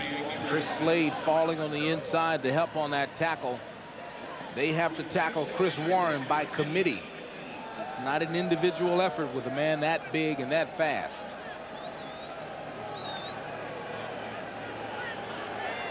Warren now up to 117 yards rushing for Seattle. He's done it on 21 carries. Second down. Gelbaugh, who had no time to warm up after Mirer was poked in the eye, has to throw it. He gets time. He makes the connection. On the run is Blades, and he's down close to the 11-yard line. It'll bring up third down and 10 from there. For New England. Rick Mirer, who was called by his All-American teammate Jerome Bettis the toughest player on the Notre Dame team last year, shakes off the poke in the eye. You see he's got the flak jacket on. He's needed that today. He's taken some hits. Another of his great attributes, he's there every week. Never missed a game at Notre Dame. Smart decisions. That's what they need from the quarterback position right now. Let's see if that all-out blitz comes. It often does down to center of the field. Mirer goes to the run to Warren. And he is down to the 7-yard line. That'll bring up fourth down, and here comes the field goal unit. John Casey, kicked at Georgia, comes out with 3:35 to play and the clock running in the third quarter. Casey coming in having completed 3 out of 4 attempts for the season. Very good kicker. Should be a chip shot for an NFL quality athlete at that position. See him warm up. Looks like Jan Stenerud. He's had some trouble the last couple of years. For a great rookie season. He drills this one up and through. So Casey powers the ball through, and the underdog Seahawks extend their lead to 10-0. Rick Mirer has been impressive, leading Seattle to a 10-0 lead over the favored Patriots. He took a poke in the eye. He's still being looked at. Now, after Casey's field goal, he kicks off a high spinning kick that'll carry short. Two sprinters are back there. Troy Brown, who fumbled last week on the first kickoff and it was turned into a touchdown, this time holds on tight and gets the ball out to the 18-yard line for the Patriots. Drew Bledsoe set to go in a moment. How good is the Seattle defense? Well, this season, playing two good teams, San Diego and Seattle, does not allow a second-half touchdown. And if New England's to win this game, which they're favored to do, they need two second-half touchdowns, and that's the man entrusted with the offense, rookie Drew Bledsoe from Washington State. Cougar from Pullman. He hails, as I mentioned, from Walla Walla, Washington. Said one thing about being picked by New England, and not with Mirer been picked by New England, he would have gone to Seattle. He said he can have a second life here in Washington, a state he loves. He said it would be talking football year-round. He said it is for his family now. Here's a throw back to the wrong side. Bledsoe triggering his throw, looking at McMurtry. Came in the low and away, incomplete. Ray Perkins, a longtime figure in the NFL, a former head coach of the New York Giants, in the press box. One of he is the offensive coordinator of the Patriots, and he goes way back, I guess, with Bill Parcells, doesn't he, Beasley? You know, he really does, and him getting this job is sort of a thank you, because he hired Bill Parcells when he's the head coach of the Giants, gave him a big opportunity that he took complete advantage of, by the way. Gets a payback by getting a job. Again, Bledsoe comes in off target. That time he was trying to go to his tight end, Ben Coates, and a couple of pops put on by Patrick Hunter and Kevin Murphy. You know, when Ray Perkins was the head coach of the Giants, you know, he left the team to Bill Parcells, but he didn't leave him empty-handed. Look at some of the people that Ray Perkins personally went out and scouted and drafted. Sims, Lawrence Taylor, Joe Morris, people who were key in that decade reign of terror that the Giants let out that ended up in two Super Bowl rings. Bledsoe under the rush, stands in, makes the throw, and it's tipped away. Moving at the ball was Greg McMurtry, and Raphael Robinson, an extra defensive back, made the play as Seattle's defense is taking over the game, and there's a holding call signaled now against New England. Offense. That penalty is declined. Pat Harlow, the right tackle, called for holding. The penalty declined by the Seahawks, who will take the punt. You know, you get the feeling that this offense has been deflated a little bit. It doesn't seem as energetic, and Bledsoe was much more efficient passing early on in the game. So somebody needs to grab them over the sideline and shake them up a little bit and let them know that they're a touchdown away from being back in this game. They need to wake up. He can make it happen fast. Bledsoe, he did a week ago to get his team back in the game and send it to overtime. Here's the punt downfield to Kelvin Martin. He crosses midfield inside the 45, and he's down to the 42. So Rick Mirer and the Seahawks will go to work again when we come back. Return inside the Patriots 45-yard line. Stan Gelbaugh has come in a second time now here in the third quarter to replace Rick Mirer after Mirer was hit in the eye on a hand swipe inadvertently by Mike Pitts, who was trying to reach him over a blocker. Number 93 takes a swipe at him and caught his left eye. Mirer went out for a while, came back in, and got the Seahawks in position for Casey's field goal that upped their lead to 10-0. Now Gelbaugh's back in. We're told that they put some drops in Mirer's eye.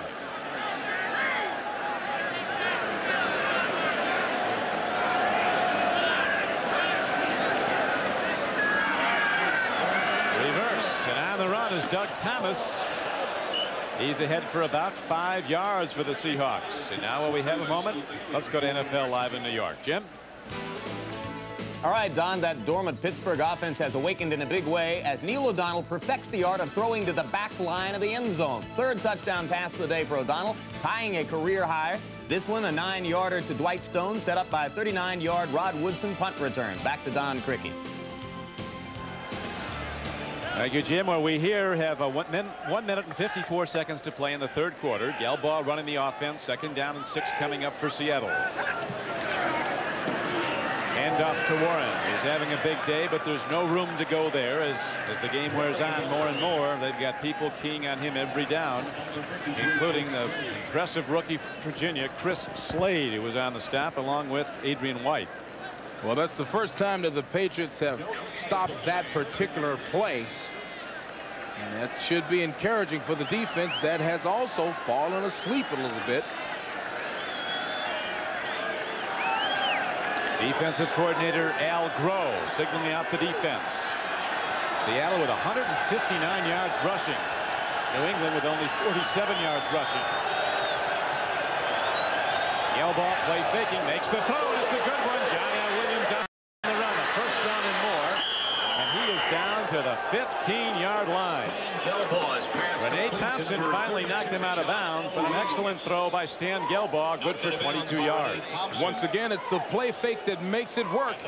Just a little step at Chris Warren, and everybody, all the defenders were jumping to the inside.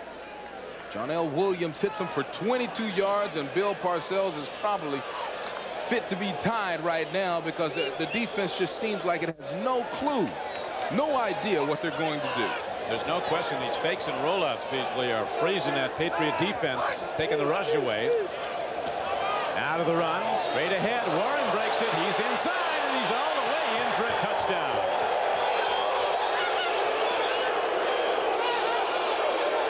So right now, Seattle has taken over this game and as an underdog could be en route to a rout of the Patriots. A happy guy is Coach Flores. He should be. His team was ready.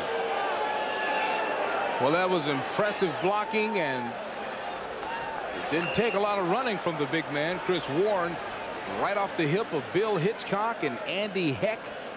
Ray Donaldson, the veteran center. Good blocking up front by the offensive line. Seahawks were hoping for a great day from Chris Warren. They got one. 24 carries, 137 yards and a touchdown.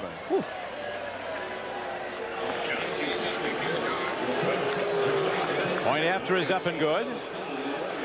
Look at those numbers. Pro Bowl numbers. Week after week, he's been grinding out the yards. It's a nice draw play, and it's Hitchcock, and it's Andy Heck, and all the guys that nobody ever mentions. Those offensive linemen just spread it out for him, and the big guy, Chris Warren, made it happen. Take a look at the double teams up front. Look at the line. It's like there's an alley in there, and you can't tackle Chris Warren with your arms. You try that, you're wasting your time. 225 pounds of running back. And what this does now to Drew Bledsoe of the Patriots is forces him and his offense into an all-out passing game. 30 seconds to go in the third quarter. They don't have time to try to sustain offense with a run-pass mix. They got to start firing on every down. That's the Ryder Cup next weekend on NBC Sports. Talking about Bernard Langer missing that 5-foot putt that would have gained a tie for the Europeans the last time 2 years ago at Kiawah Island. What kind of a competitor is he, though? A week later, he went and won the German Masters, one of the premier tournaments in Europe. A lot of guys would have folded the tent. Not been heard from again. After a knockout punch like that, he came back and was better. Troy Brown receives the kickoff in the end zone, 5 yards deep, downs it for a touchback. And the Patriots come out first and 10 at their 20. Well, it's Bledsoe time. We'll see how he can work a from behind. He needs to get a little more accurate with those passes. He's done it in the past. We saw it over and over during his college days. He had limited college experience. He was just that good. He came out after his junior year. He only started 28 games for the Cougars of Washington State. Oh, look at that rifle arm. Bledsoe shows his fastball. Fires it out on the flat to Ray Crittenden, a very fast rookie. They could be sending him deep pretty soon. Ray Crittenden, as they're going right into a hurry up here, Bridget. Well, you know, they've got the opportunity to let Bledsoe use that, like you called it, a fastball. That one was low and away from the defense. And that will do it for 3 quarters of play. Seattle has been dominant. Seahawks lead 17-0. We'll be back after these messages from your local station. By authority of the National Football League.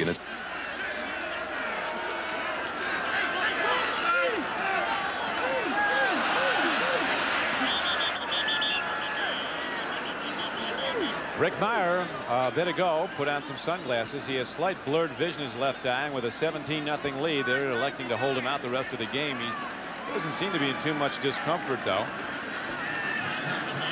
Played a terrific game. And Number 99. will get along with his team his first W of the year, his first W as an NFL quarterback. Unless the Patriots do something monumental over the last 15 minutes. Bledsoe is the man that has to lead the way. His team down 17-0.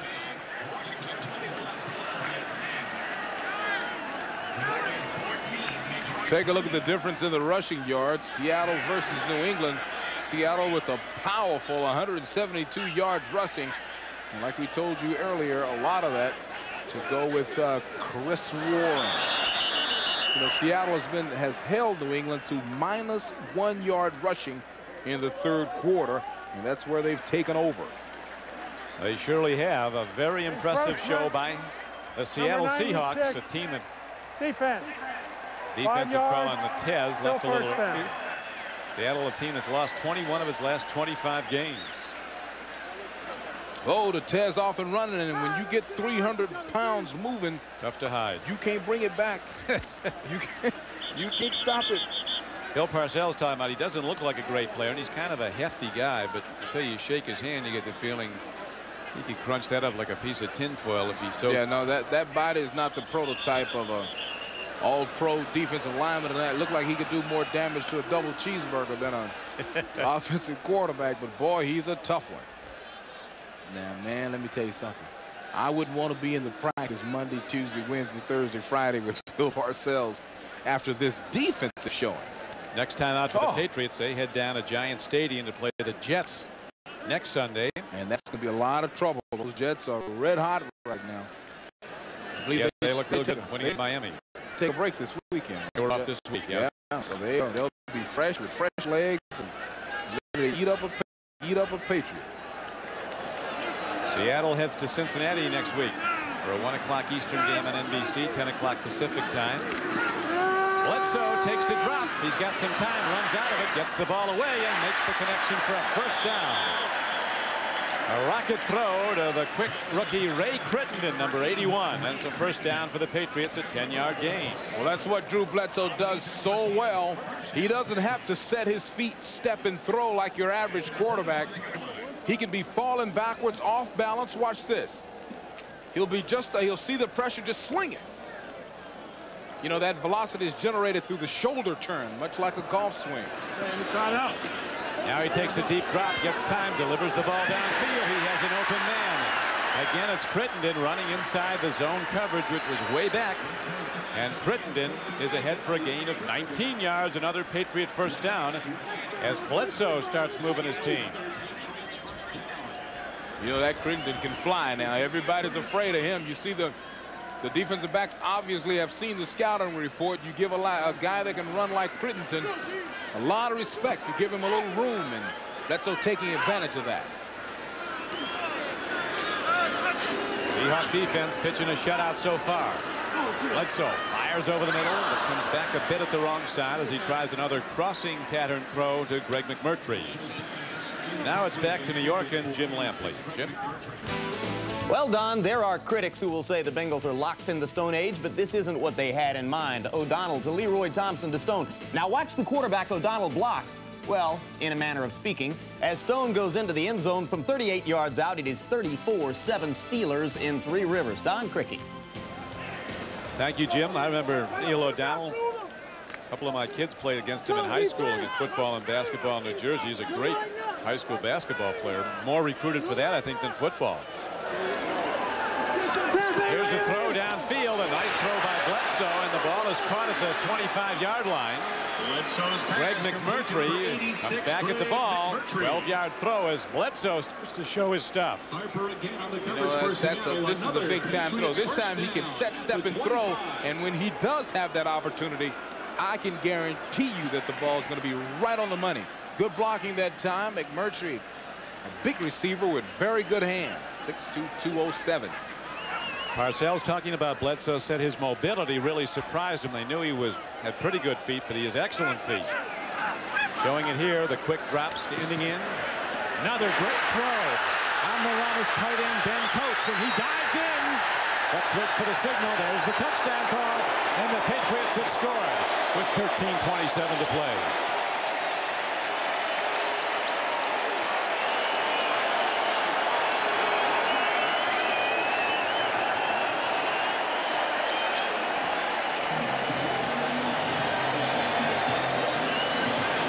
Well, Ben Coates is big. Ben Coates is fast. He's got good hands. And take a look at the determination and a little bit of a feint by Robert Blackman. Robert Blackman didn't really want to hit Ben Coates that time. If he had wanted to, I think he could have put his head in front and put his shoulders into him and taken a shot. But let me tell you something. You can say that. That used to be your business. Hey, I'm up here, so I can say the guy fainted. I wouldn't want to hit him either, Don.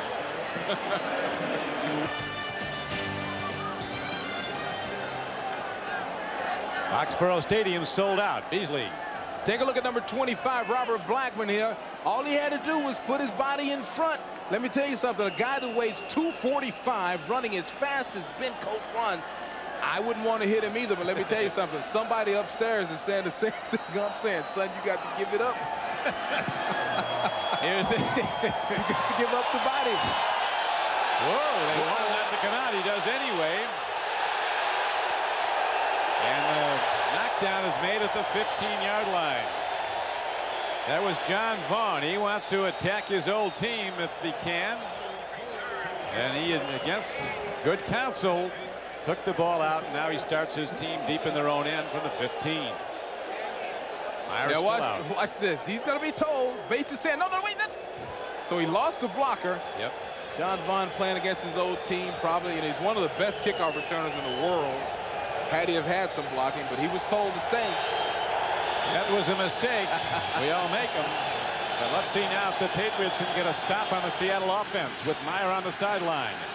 And Gelbaugh in, who's played very well in Meyer's stead.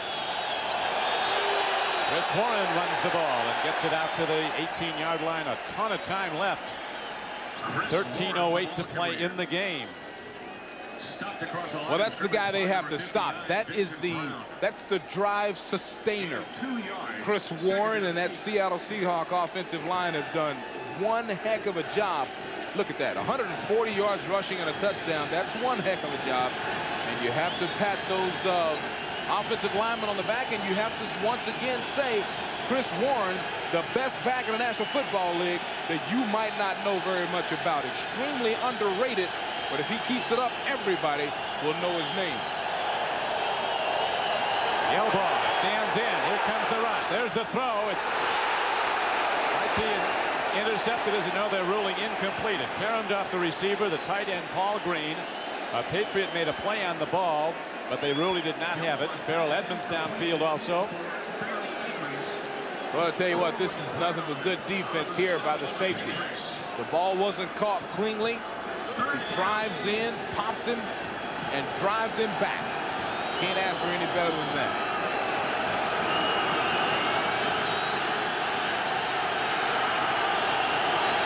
A huge down now as once again we have a ball game. 3rd down and 7. 60,000 up and cheering loudly. Here comes the blitz. Great move by Gelbaugh. He waited it out.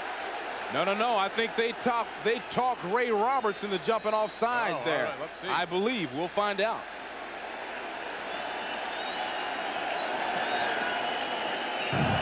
Delay of the game was called prior to the false start. Delay of the game, offense. Delay of the game. Well, you know what happens is when the quarterback sees the blitz or sees a change in the front, he has to audible.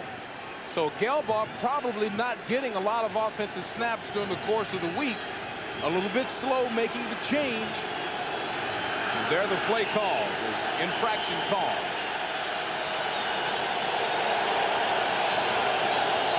Seahawks working into the wind. They have to throw downfield here. Throwing a catch on the run, short of the first down is Kelvin Martin. The Michigan rookie Corwin Brown was the man who made the stop. Well, finally, Bill Parcells' team comes up with some defense. They know where the first down marker is, allow that receiver to catch it, and tackle him before he gets to the chain.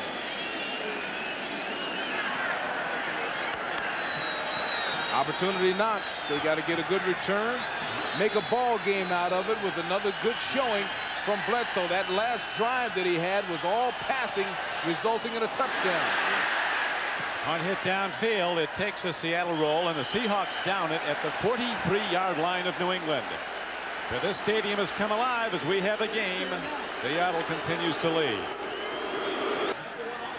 Next weekend, the Ryder Cup. Right now, perhaps a Patriot comeback. Down 17-0, they've rallied. They now trail 17-7, and they start this drive at their 43-yard line. Bledsoe is hit as he throws. It's incomplete. It's interesting, Beasley, there's been virtually no blitzes of Bledsoe by the Seahawk defense. Well, he's picked it up very well lately, so when they pick him up, they really don't blitz him very much. And we welcome those of you who've been watching the Pittsburgh Steelers beat the Cincinnati Bengals handily. This is Don Criqui with Beasley, Reece, Foxborough, Massachusetts. The two top picks in the last draft are matched here. Bledsoe and Mirer, but Mirer, after playing a brilliant game to lead Seattle to a 17-0 lead, is on the sidelines. He suffered a scratched eye when a Patriot, as Bledsoe throws over the middle and makes a connection for a first down to the 41. Meyer's sideline with an eye injury. Pitts got it accidentally. Mike Pitts, but that was a 15-yard gain, so Rick Mirer patrols the sidelines, troubled by blurred vision in his left eye.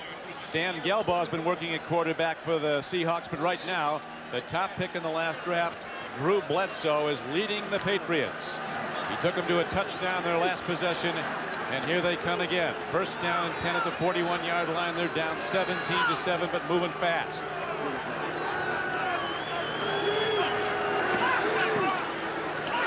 Bledsoe against a rush, comes in a little light, incomplete. They called for an interference call, was not close to one. Good coverage by Patrick Hunter, who made the game-saving play here a year ago when Seattle won at New England. Let's take a look at the end of the play and see if there was a problem. Well, one of the reasons that is not as an infraction is because the ball was so poorly thrown that the ball was not catchable. The ball was on the ground by the time Hunter ran into the receiver. No call. No call is the call, and a good one, and that brings up second down and 10 for New England. Bledsoe at 6'5", 235, stands in, throws a strike downfield. It's a first down. What are they going to know? They're waving it out. They rule the ball came in on the 1 hop. This kid, 81, a rookie we haven't heard a lot about. Parcells was raving about him yesterday, and he's made some plays. Well, Parcells was saying he's the fastest of the receivers, extremely fast, good concentration. They're expecting some things out of it. Now they're blitzing. Let's see if they got anything out of him this time. Oh, that's mighty close. Ooh. Whoa. Tell you what, that looked like a catch. All the way. Oh, my goodness. That's a catch. Crittenden. Oh, what a horrible call. And a tough hit for the Patriots. And a tough down now for the Patriots. Third down and 10.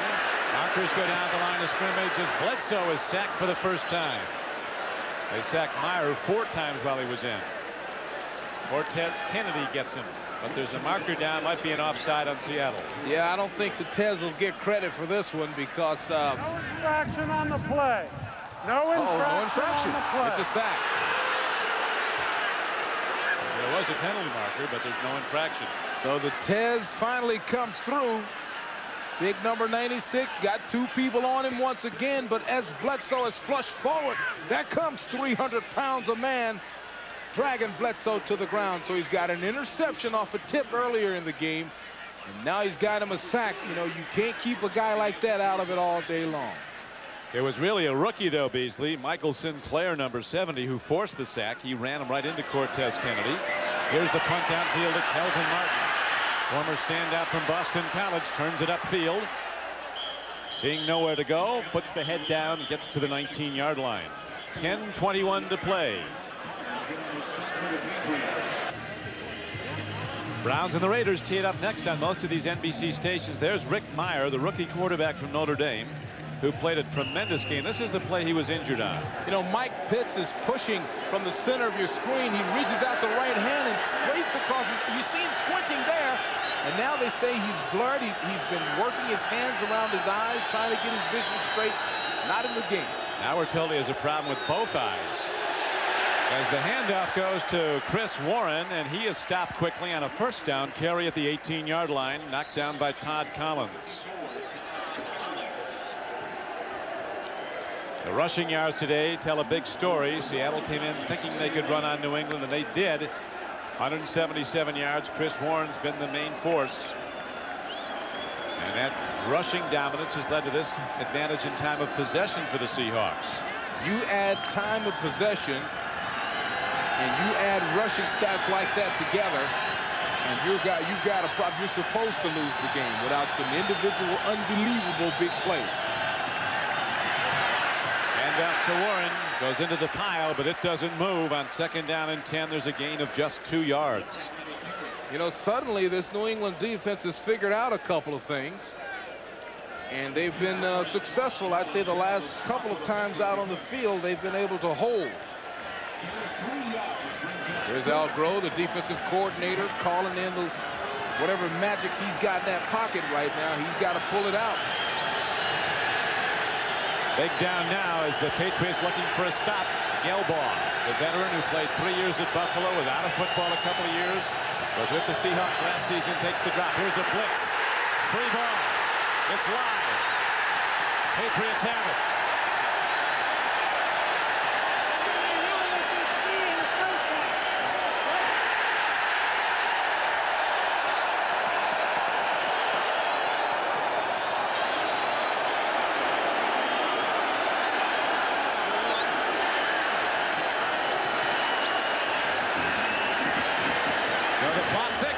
As a safety blitz did in the Seahawks. Well, there it comes. Maurice Hurst from the outside. He's a defensive back. They didn't account for him. What a call by the defense, forcing the free ball and the big play that the New England Patriots so desperately needed. He didn't slow down one bit. Hit him running full speed.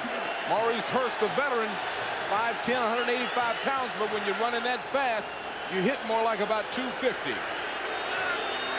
Right now, with a lot of time left, 8:50 to go, Bledsoe takes a look. He gets time, sidearms the ball. He's picked off. Dwayne Harper gets the pick. And the Patriots, with a golden opportunity, are robbed of any further advance on a brilliant play by cornerback Dwayne Harper, a guy that Bill Parcells wanted to draft, but when they brought him in to work him out, he only weighed 165 pounds, so they didn't draft him. Well, that's a major mistake by a young quarterback. This one you throw away. This one you hit a cameraman. You definitely don't make this mistake after a great turnover like that. Dwayne Harper, the Seattle Seahawks, weighed 165 pounds coming out of college. Parcells didn't draft him because he thought he was too small, but look at the move there. And Parcells told us that every time he sees him play now, he plays so well that it haunts him, and it haunts him now. And Harper, who was drafted in '88, and then started since '89, has never missed a game because of injury, despite his lack of size for Seattle. Parcells, you know, Parcells said his scouts wanted him to draft Harper. Parcells said, you should tell me one guy that weighs 165 pounds playing defensive back in the National Football League, and I'll draft him. Everybody looked at each other. Nobody could come up with a name, so they didn't draft him. And now, for the last few years, Parcells has looked at that guy and said, my goodness, look what I could have had. And he could have had him late. He was an 11th round pick. Still a lot of time left, though. Over 8 minutes to play. Warren breaks it, and he gets a big first down for the Seahawks out to the 20-yard line, so they can bleed the clock a bit more. It is very interesting that after each Seattle turnover today, and there have been 2, Drew Bledsoe threw an interception on the very next play. Twice he's done that. And his team is still in this game, down 17-7 with Mirer sideline, the standout quarterback for Seattle, who was picked right after him in the draft. Well, that last interception was a huge mistake. I mean, when he gets a little age under his belt, he'll know to hit a cheerleader with that ball. You don't even take a chance on first down after a big interception like that. Gilbaugh hands off. Warren with a slant run, driving hard out to the 25-yard line. And the game clock down to 7:10 to play. The Seahawks looking for their first one of the year, as are the Patriots. Continue to lead New England 17-7. Well, because the Patriots need to score twice at least, time is of the essence already, even though there's almost 7 minutes left. So they need to make another turnover, another big play, or put together 2 more good defensive stops in order to make a game out of this.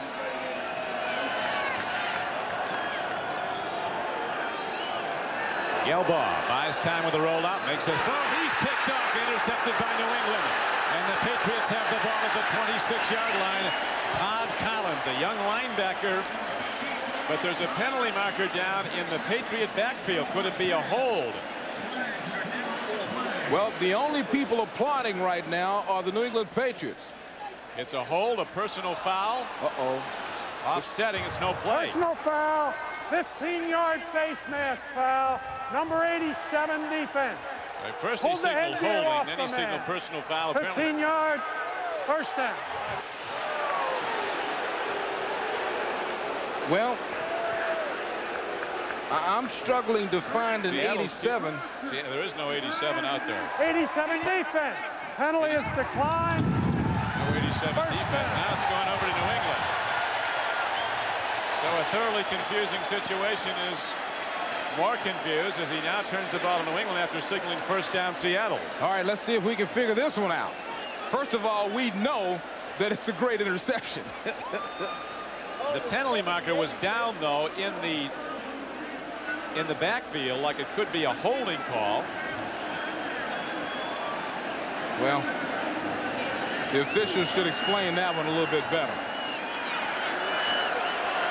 First signal was that it was a first down for Seattle, and now the signal is it is indeed an interception for Collins and a first down for the Patriots. So they stay alive with 6:28 to play and down 17-7. Don, that's a bad job by the officials.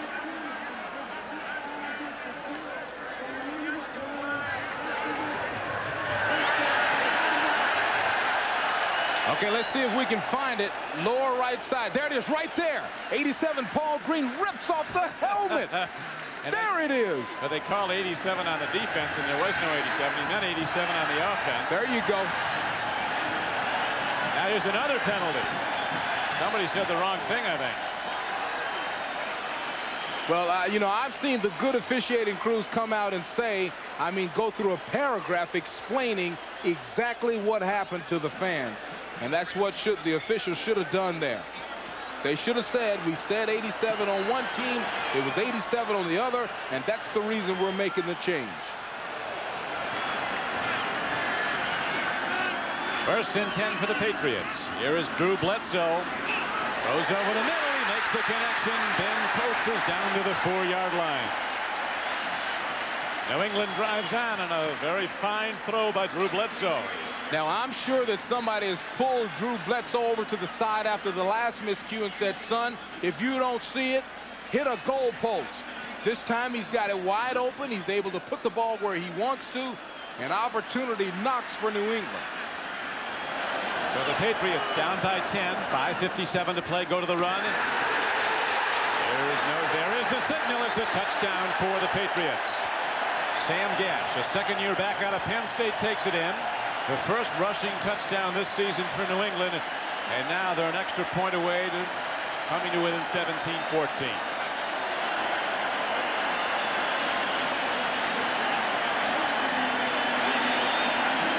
Fourteen unanswered points in the fourth quarter have brought New England back into the game. They will have 14 if they hit this point after.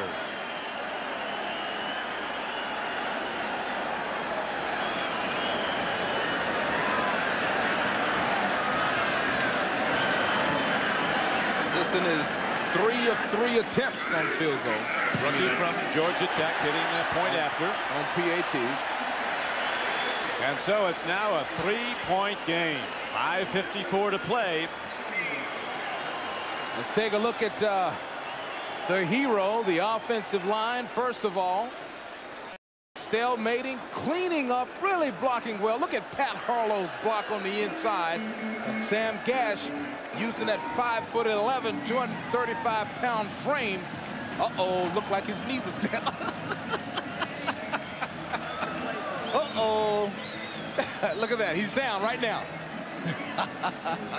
Well, they got away with what? Final scores in Beasley from Pittsburgh, where the Steelers buried the Bengals 34-7. Boy, I tell you what, my officials a little bit off today. They mean well. They mean well. You know, it's easy. You know, I shouldn't say that because I've got the benefit of replays, and I'm sitting up here 6 miles up in the air. And they used to have the benefit of replay, which a lot of people have argued to keep. Okay, I'm sorry, officials. 6 turnovers today, but that touchdown was the first score by either team after a turnover. And now, with the Patriots kicking off the wind at their back, the deep men are back. Kelvin Martin is back alone. High kick. Kelvin Martin will down the ball. They got John Vaughn out of there. They didn't want to risk him running stuff back that he shouldn't have. I said, John, you're a little too eager. Sit down. NFL football lineup. The Browns, the Raiders coming up from the LA Coliseum next on most of these NBC stations. Some of you will see the Oilers go against the Chargers at San Diego. Check your local listing. Then next weekend is the 30th Ryder Cup competition here on NBC Sports. Look at the crowd. Jeez. Stadium's packed. Foxborough Stadium. All the seats are gone. Sold them all out today. And they've got something to cheer about now as Seattle's trying to stay alive. Warren running hard. He's out close to the 24-yard line. First down carry, good for 4. Clock down to 5:39 to play. We must consider this also. The Patriots in the 4th quarter working with a very strong wind at their back. They need a long field goal. They'll have a helping hand.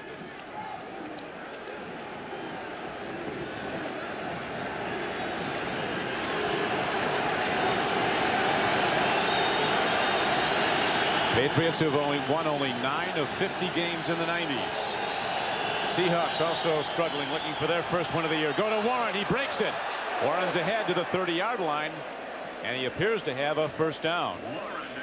Well, that was a touchdown-saving tackle because Big Warren runs about a 4.3, 4.4 40, and if he'd have hit that sideline, it would be good night. Warren is the X factor, and Darrell Wren,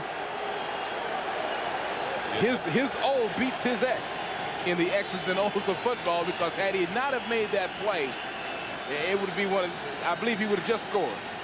Now apparently where the mark is, it looks like it might be just short of a first down.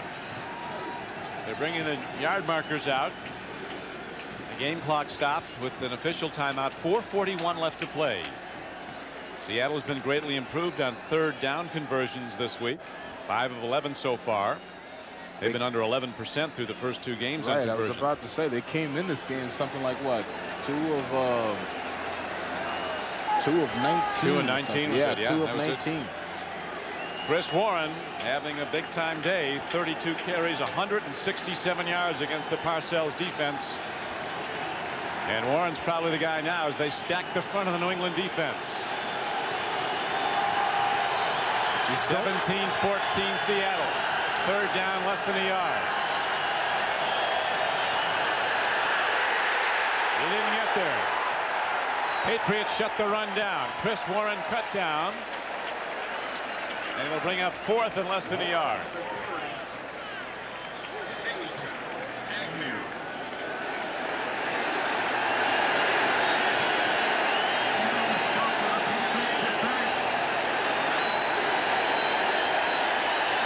A big charge by the right side of this defense. Look at Slade going on the inside. Good force coming up. Everybody coming to the football. That's a big play. Al Groh, the defensive coordinator and the linebacker coach, got good work out of all of his responsibilities. His linebackers charged well. Looks like this is close enough to measure. 4:01 to play. Well, the nose of the ball was short of the 30, and that's what they had to get. So it's now officially short. Gives the guys time to catch a deep breath. Continuing story in this game. This, of course, matching the top 2 picks in the last draft. Quarterback Drew Bledsoe of New England. Quarterback Rick Mirer of Seattle. Mirer played brilliantly, leading his team to a 17-0 lead. Then was inadvertently scratched in the eye or both eyes on a hand swipe as Mike Pitts of the Patriots tried to tackle him on a pass rush. Meyer's been out of the lineup now on the sideline. Gelbaugh's been in. And right now the punter is out as the Patriots send back their deep man, Troy Brown. Tootin is punting into the wind. It's a gusting wind coming right at him out of the north. Short punt coming up the field and on the run.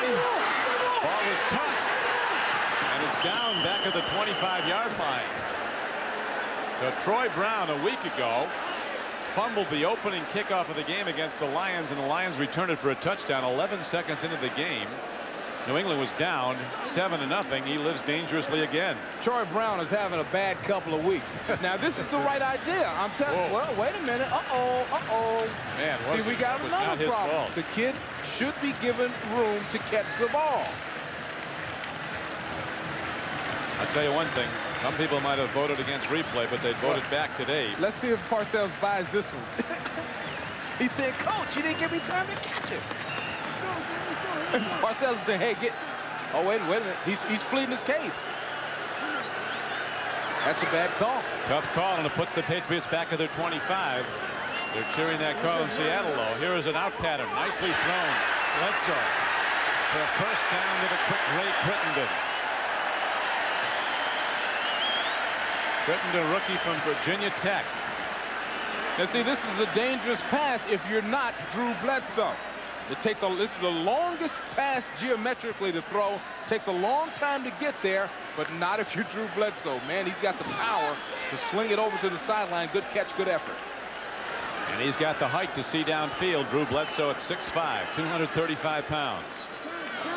Again, he gets time. Here comes the rush. Downfield throw. Patrick Hunter was covering on the play. No marker. They ruled he got there with the ball. Patriot fans disagree, but they don't make calls. Well, Darrell Wren with good technique there. Look at him. He's squatting. He knows exactly what the play is. That's a good call. He didn't take his hand and yank him away or change his forward motion or push him or pull him. That's a good call. And it was good Hunter, no call, who a year ago made the interception with 35 seconds left in the game in the Seattle end zone to stop a New England threat when the Seahawks won here 10-6 exactly a year ago. Bledsoe fires. Tip ball. Incomplete. Greg McMurtry was his intended receiver, a young middle linebacker from Central Florida. Bob Spitulski was the man who broke it up. Well, balls are bouncing everywhere around. Somebody's going to make a real big play here in a minute. That's a good job by Spitulski. Just good effort. That's what you call dropping in the perfect spot in his zone. And, of course, once the ball has been tipped, the wide receivers are fair game. You can bounce them around, hit them, do whatever you want to do to them after the ball is tipped. Third down. Patriots and Bledsoe need 10. Here comes the rush. He eludes it. There's the throw. Overshoots the mark. And let's see what they elect to do now. 2:58 to play. They got to punt it. Time for a stop and to get the ball back.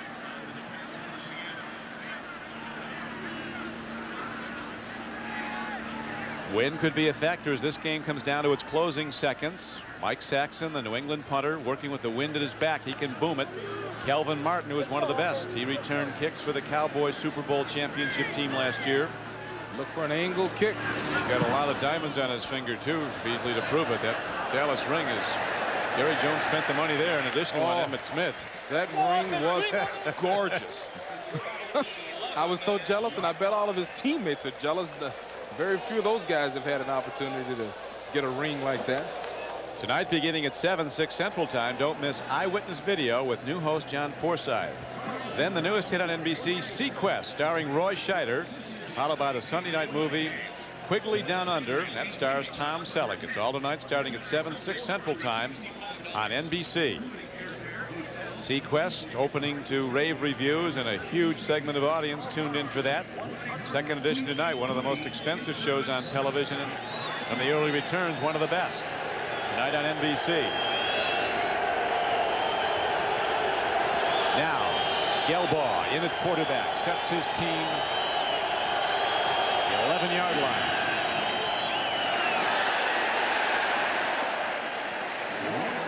Chris Warren gets the call, but they were reading Warren all the way.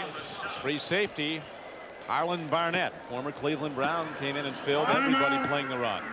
New England. With 2:43 to go in the game, Bill Parcells tells his team to take one of its allotted 3 timeouts. It's a doubleheader day on NBC Sports. For most of you, will be going to the Coliseum in Los Angeles to watch the matchup of 2 unbeatens, the Browns and the Raiders. Cleveland with a front 7 that Ram coach Chuck Knox calls awesome against a Raider team that looks to be back in playoff form, as they're off to a 2-0 start also. Another top matchup that some of you will see matches the Oilers and the Chargers at San Diego. That's all coming up next here on NBC. Right now we're at Foxborough, Mass. Temperature in the 70s. Wind factor clear and sunny. Don Criqui with Beasley, Reece, and the Seattle Seahawks, after leading 17-0, then losing their quarterback to an eye injury. Rick Mirer, there he is, sidelined with a scratched left eye. They've now seen the Patriots rally back to challenge and down by just 3 points. Well, you can only wonder what type of advice Drew Bledsoe is getting from Ray Perkins right now. Probably talking over the couple of play options that they may run. And there's Ray at the other end of that phone. And you can tell by Ray's body posture, his language, that he's trying to give his young quarterback a calming effect, talking over what might happen, trying to think through the situation in advance.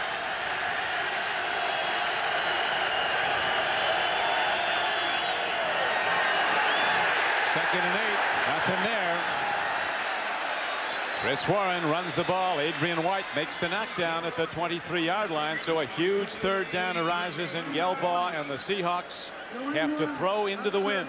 Well, Adrian White is just the kind of guy that you want around in this situation. And he's not the kind of guy you're going to find walk around in a flower shop. He'll hit anything. Tough guy. Like you said, Don, a boxer, a fighter, comes up, makes a good play. A huge game for both franchises, both off to 0-2 starts, despite playing well and really good enough to win it. Not a break or two gone against them. But the winner of this game has some tailwind, and the loser, it's off to an 0-3 start, and maybe that psychological scenario of here we go again. You know, I bet that when these two franchises looked through their schedule and saw one another in week 3, they probably said, here's a game that we have to win. Here's a game we certainly have a chance to win, because both teams played against very, very tough units in weeks 1 and 2. So, you know, in pro football, to have a great season, you have to win the games you're supposed to win and then sneak up on a few more people, and you've got a good season. A week ago, New England rallied from behind, scored a touchdown on the Bledsoe pass with 12 seconds left to force overtime before Detroit won 19-16 in OT. They go to the run on 3rd down. Warren breaks it, but not for much. Not wanting to risk a turnover. The pitch back goes to Chris Warren. He's taken down at the 15-yard line. Chris Slade makes another stop for the Patriots. So now Parcells will see his Patriots get the ball back. 2 minutes and 28 seconds to play. And another timeout called by New England. That was their final timeout. They will get another one, an official one, when the game winds down to 2 minutes. This is all well thought out beforehand. You'd wonder why they take their last timeout now, but they're getting a timeout now to stop the clock. That keeps 28 seconds more on it. And then when they get the ball and the clock is down to 2 minutes to go, they'll get a timeout on an official call. The official 2-minute warning. Well, the punt return is being set up like it will be just that, a return and not a block. They've got 2 receivers waiting out wide, 2 defenders waiting out wide to run down the receivers. You can see the 2 guys standing together on either side of the field. They will bump and beat and brutally harass the receivers as they come down and try to slow their progress, trying to get a return. Number 80, Mr. Brown, a man who's had some trouble over the last couple of weeks, but he's got a lot of talent. That's why they keep putting him back there. Big play opportunity. And he can atone for last week's fumble on the kickoff. And a few moments ago, we saw him, although harassed and not given the proper room to make the catch on the punt return, have it bounce off his chest and risk the game. Some finals coming in now, Beasley. We have the Giants beating the Rams 20-10. Rookie Reggie Brooks from Notre Dame, a teammate of Mirer's, just ran 85 yards for a touchdown for Washington to give them a 31-24 lead over the Eagles at Philadelphia. Here's the punt. Good snap. Ball is boomed into the wind. Well hit. Backpedaling is Brown. Almost lost it. And they get him back at the 36-yard line. 48-yard punt and no return. A job brilliantly done by Rick Tootin.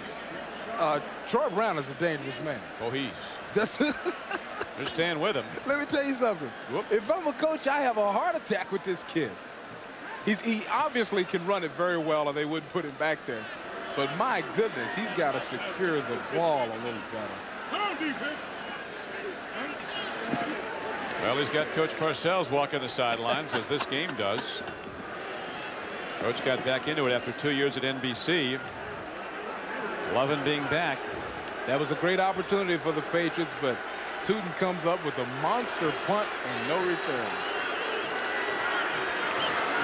Bledsoe on a drop. Here comes the rush. And Bledsoe is caught and dropped on a huge defensive play for Seattle. Cortez Kennedy, the NFL Defensive Player of the Year last season.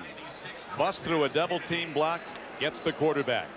Well, let's take a look at the Tez. He's on the right side of your field, right side of your screen. Coming up, he's flushed once again because remember, Cortez with the body slam like a sumo wrestler, but Cortez is always double teamed, so normally he's going to get the flush. Oh, what a catch! First down throw. Ray Crittenden. That was sick. That was unbelievable. What a gutsy throw. Look how he steps into it. Look at the spiral. And look at this. Acrobatic. Nothing but hands in a crucial moment. Crittenden, what a play. It's a wonder that this pass by Drew Bledsoe didn't break the sound barrier. I mean, it was zipped. It had to find a little pocket in the zone. Look at the defenders breaking. And then that is the catch of the season. I don't care what you have seen. Ray Crittenden reaching out, getting vertical, nothing but hands. Great throw, great catch. It was all of that, a tremendous play, and now Bledsoe leads his team 1st and 10. He steps into the pocket, out pattern. He comes in high to tight end Ben Coates. 1:51 to play as the clock is stopped on the incomplete throw. Bledsoe putting up a lot of balls through 40 last week. He's approaching that now. That was his 38th pass of the day. 39th of the day, 17 of 39 for 217 yards.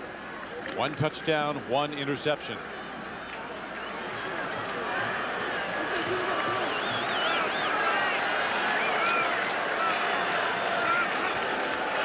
On 2nd and 10 with the wind at his back. Over the middle, throw to tight end, Ben Coates. He is wrestled down. Raphael Robinson, number 37, a defensive back, got on board and rode down big Ben Coates. Wasn't easy. Game clock running, 1:33 to play. Patriots a field goal away from tying this game. This might not be over after 60 minutes, but as you know, they are out of timeouts. Here's a throw and a catch and a first down for New England to Ben Coates. And the Patriots with a rhythmic passing game drive on. In the hurry-up offense, and I tell you something, Ben Coates has put on a show here today. He has come up with some big plays. Crittenden with the big play. Both coaches talked about finding playmakers. Somebody standing up and making a play today. The clock down to 1 minute. Here's a downfield throw. Almost intercepted, then almost caught, and finally the ball falls on the grass. An incomplete throw. Coates with 4 catches for 48. You know, this is something else. Everybody on this field will give you a heart attack. That's a horrible throw. Bad play by the safety, and then look at this. Oh. Boy, I tell you, this is one of those games where if you're a strong believer and supporter of either team, you've been holding your breath through several moments of this contest. It looked like the route was on when the Seahawks built a 17-0 lead. Now their lead down to 17-14. 56 seconds to go. Throw and a catch and good defense by the rookie from UCLA, Carlton Gray, who makes a head-on strike. Clock still running. Patriots have no timeouts left. And we remind you that there's a stiff breeze behind the Patriots. So Scott Sisson isn't very far away from a shot, a desperate shot to tie this game. He's a rookie. Here's a big rush by Sinclair. A throw downfield, incomplete at the 20. That was on 3rd down, and now 4th down arises, and the ball game hangs in the balance. They're out of field goal range here. Well, as they say in sports, it has come to this. Well, they're sending a lot of new people in, as Coach Parcells. What is this? This is it. This is Scott Sisson. He's going to go for it. For the big one. Okay, well, it's going to be a big one. We'll there's a lot of wind. 50 plus. There's a lot of wind behind this kid. It'll be 54 yards. Uh-oh. That's all. Wind's behind him. 30 seconds to play on 4th down. They're not going for the 1st down. Now the Seahawks want to discuss this whole thing. They saw a trick play a little bit earlier that resulted in a Patriot 1st down earlier in the game on a 4th down. Well, you know what's interesting about this call? This is a call that takes a lot of pressure off of the kicker. He knows that if he misses a 54-yarder, they're not going to write it in the paper that, you know, Sisson lets him down. He also knows they lose. No, he wouldn't be letting him down. No, that's an unbelievable try. So he's free to just relax, let the foot swing through the ball, and let it go. You're taking a shot. Why not? If he hits it, the game will be tied, and in all probability will go to overtime. It's 17-14. Seattle's in the lead. Now the Matt Barr field goal has brought Philadelphia back to within 4 of the Redskins. That game is a 31-27 game. Washington in the lead. Don Criqui with Beasley Reece at sold-out Foxborough Stadium in New England, where the Patriots send their rookie Scott Sisson, first-year player out of Georgia Tech. And remember the holders, a backup quarterback. Anything could happen here. Scott Secules is the holder. The kick is on the way. It's a high spinner. It might have. It hits the crossbar and bounces back. One dramatic play after another in this game, and that might be the most dramatic. It was on target. It was on line. It was heading through. Had it had another foot on it, but it hits the crossbar and caroms back. No good. Let's take a look at it. He steps into it perfectly. Sends it up high. A thing of beauty. Right in between them. But, oh, just another 1/3 of a pound of pressure. See how he kept his head down? Swung through it smoothly. Yeah, he did all the things you expected he would, and he almost got it. But now, with no timeouts remaining for New England, the Patriots powerless to stop the clock, and Seattle, with Gelbaugh downing the ball, will run out the clock and win its first game of the season, while the Patriots under Parcells will fall to 0-3. The executive producer of NBC Sports is Tommy Roy. The coordinating producer of NFL football, John Faratzis. Today's game was produced by John McGinnis, directed by John McDonough, and we thank them all. We're going to look at the Hager wrinkle-free Cotton's super play of the game. Opportunity knocks for Scott Sisson. The chance to be a hero of sorts. To send it to overtime, he strokes it perfectly. Oh, man. It's on line, but just a hair short. The Hager replay and play of the game.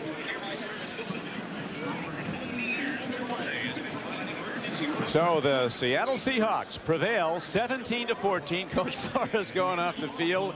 A quickened heartbeat after his team led 17-0. Coming up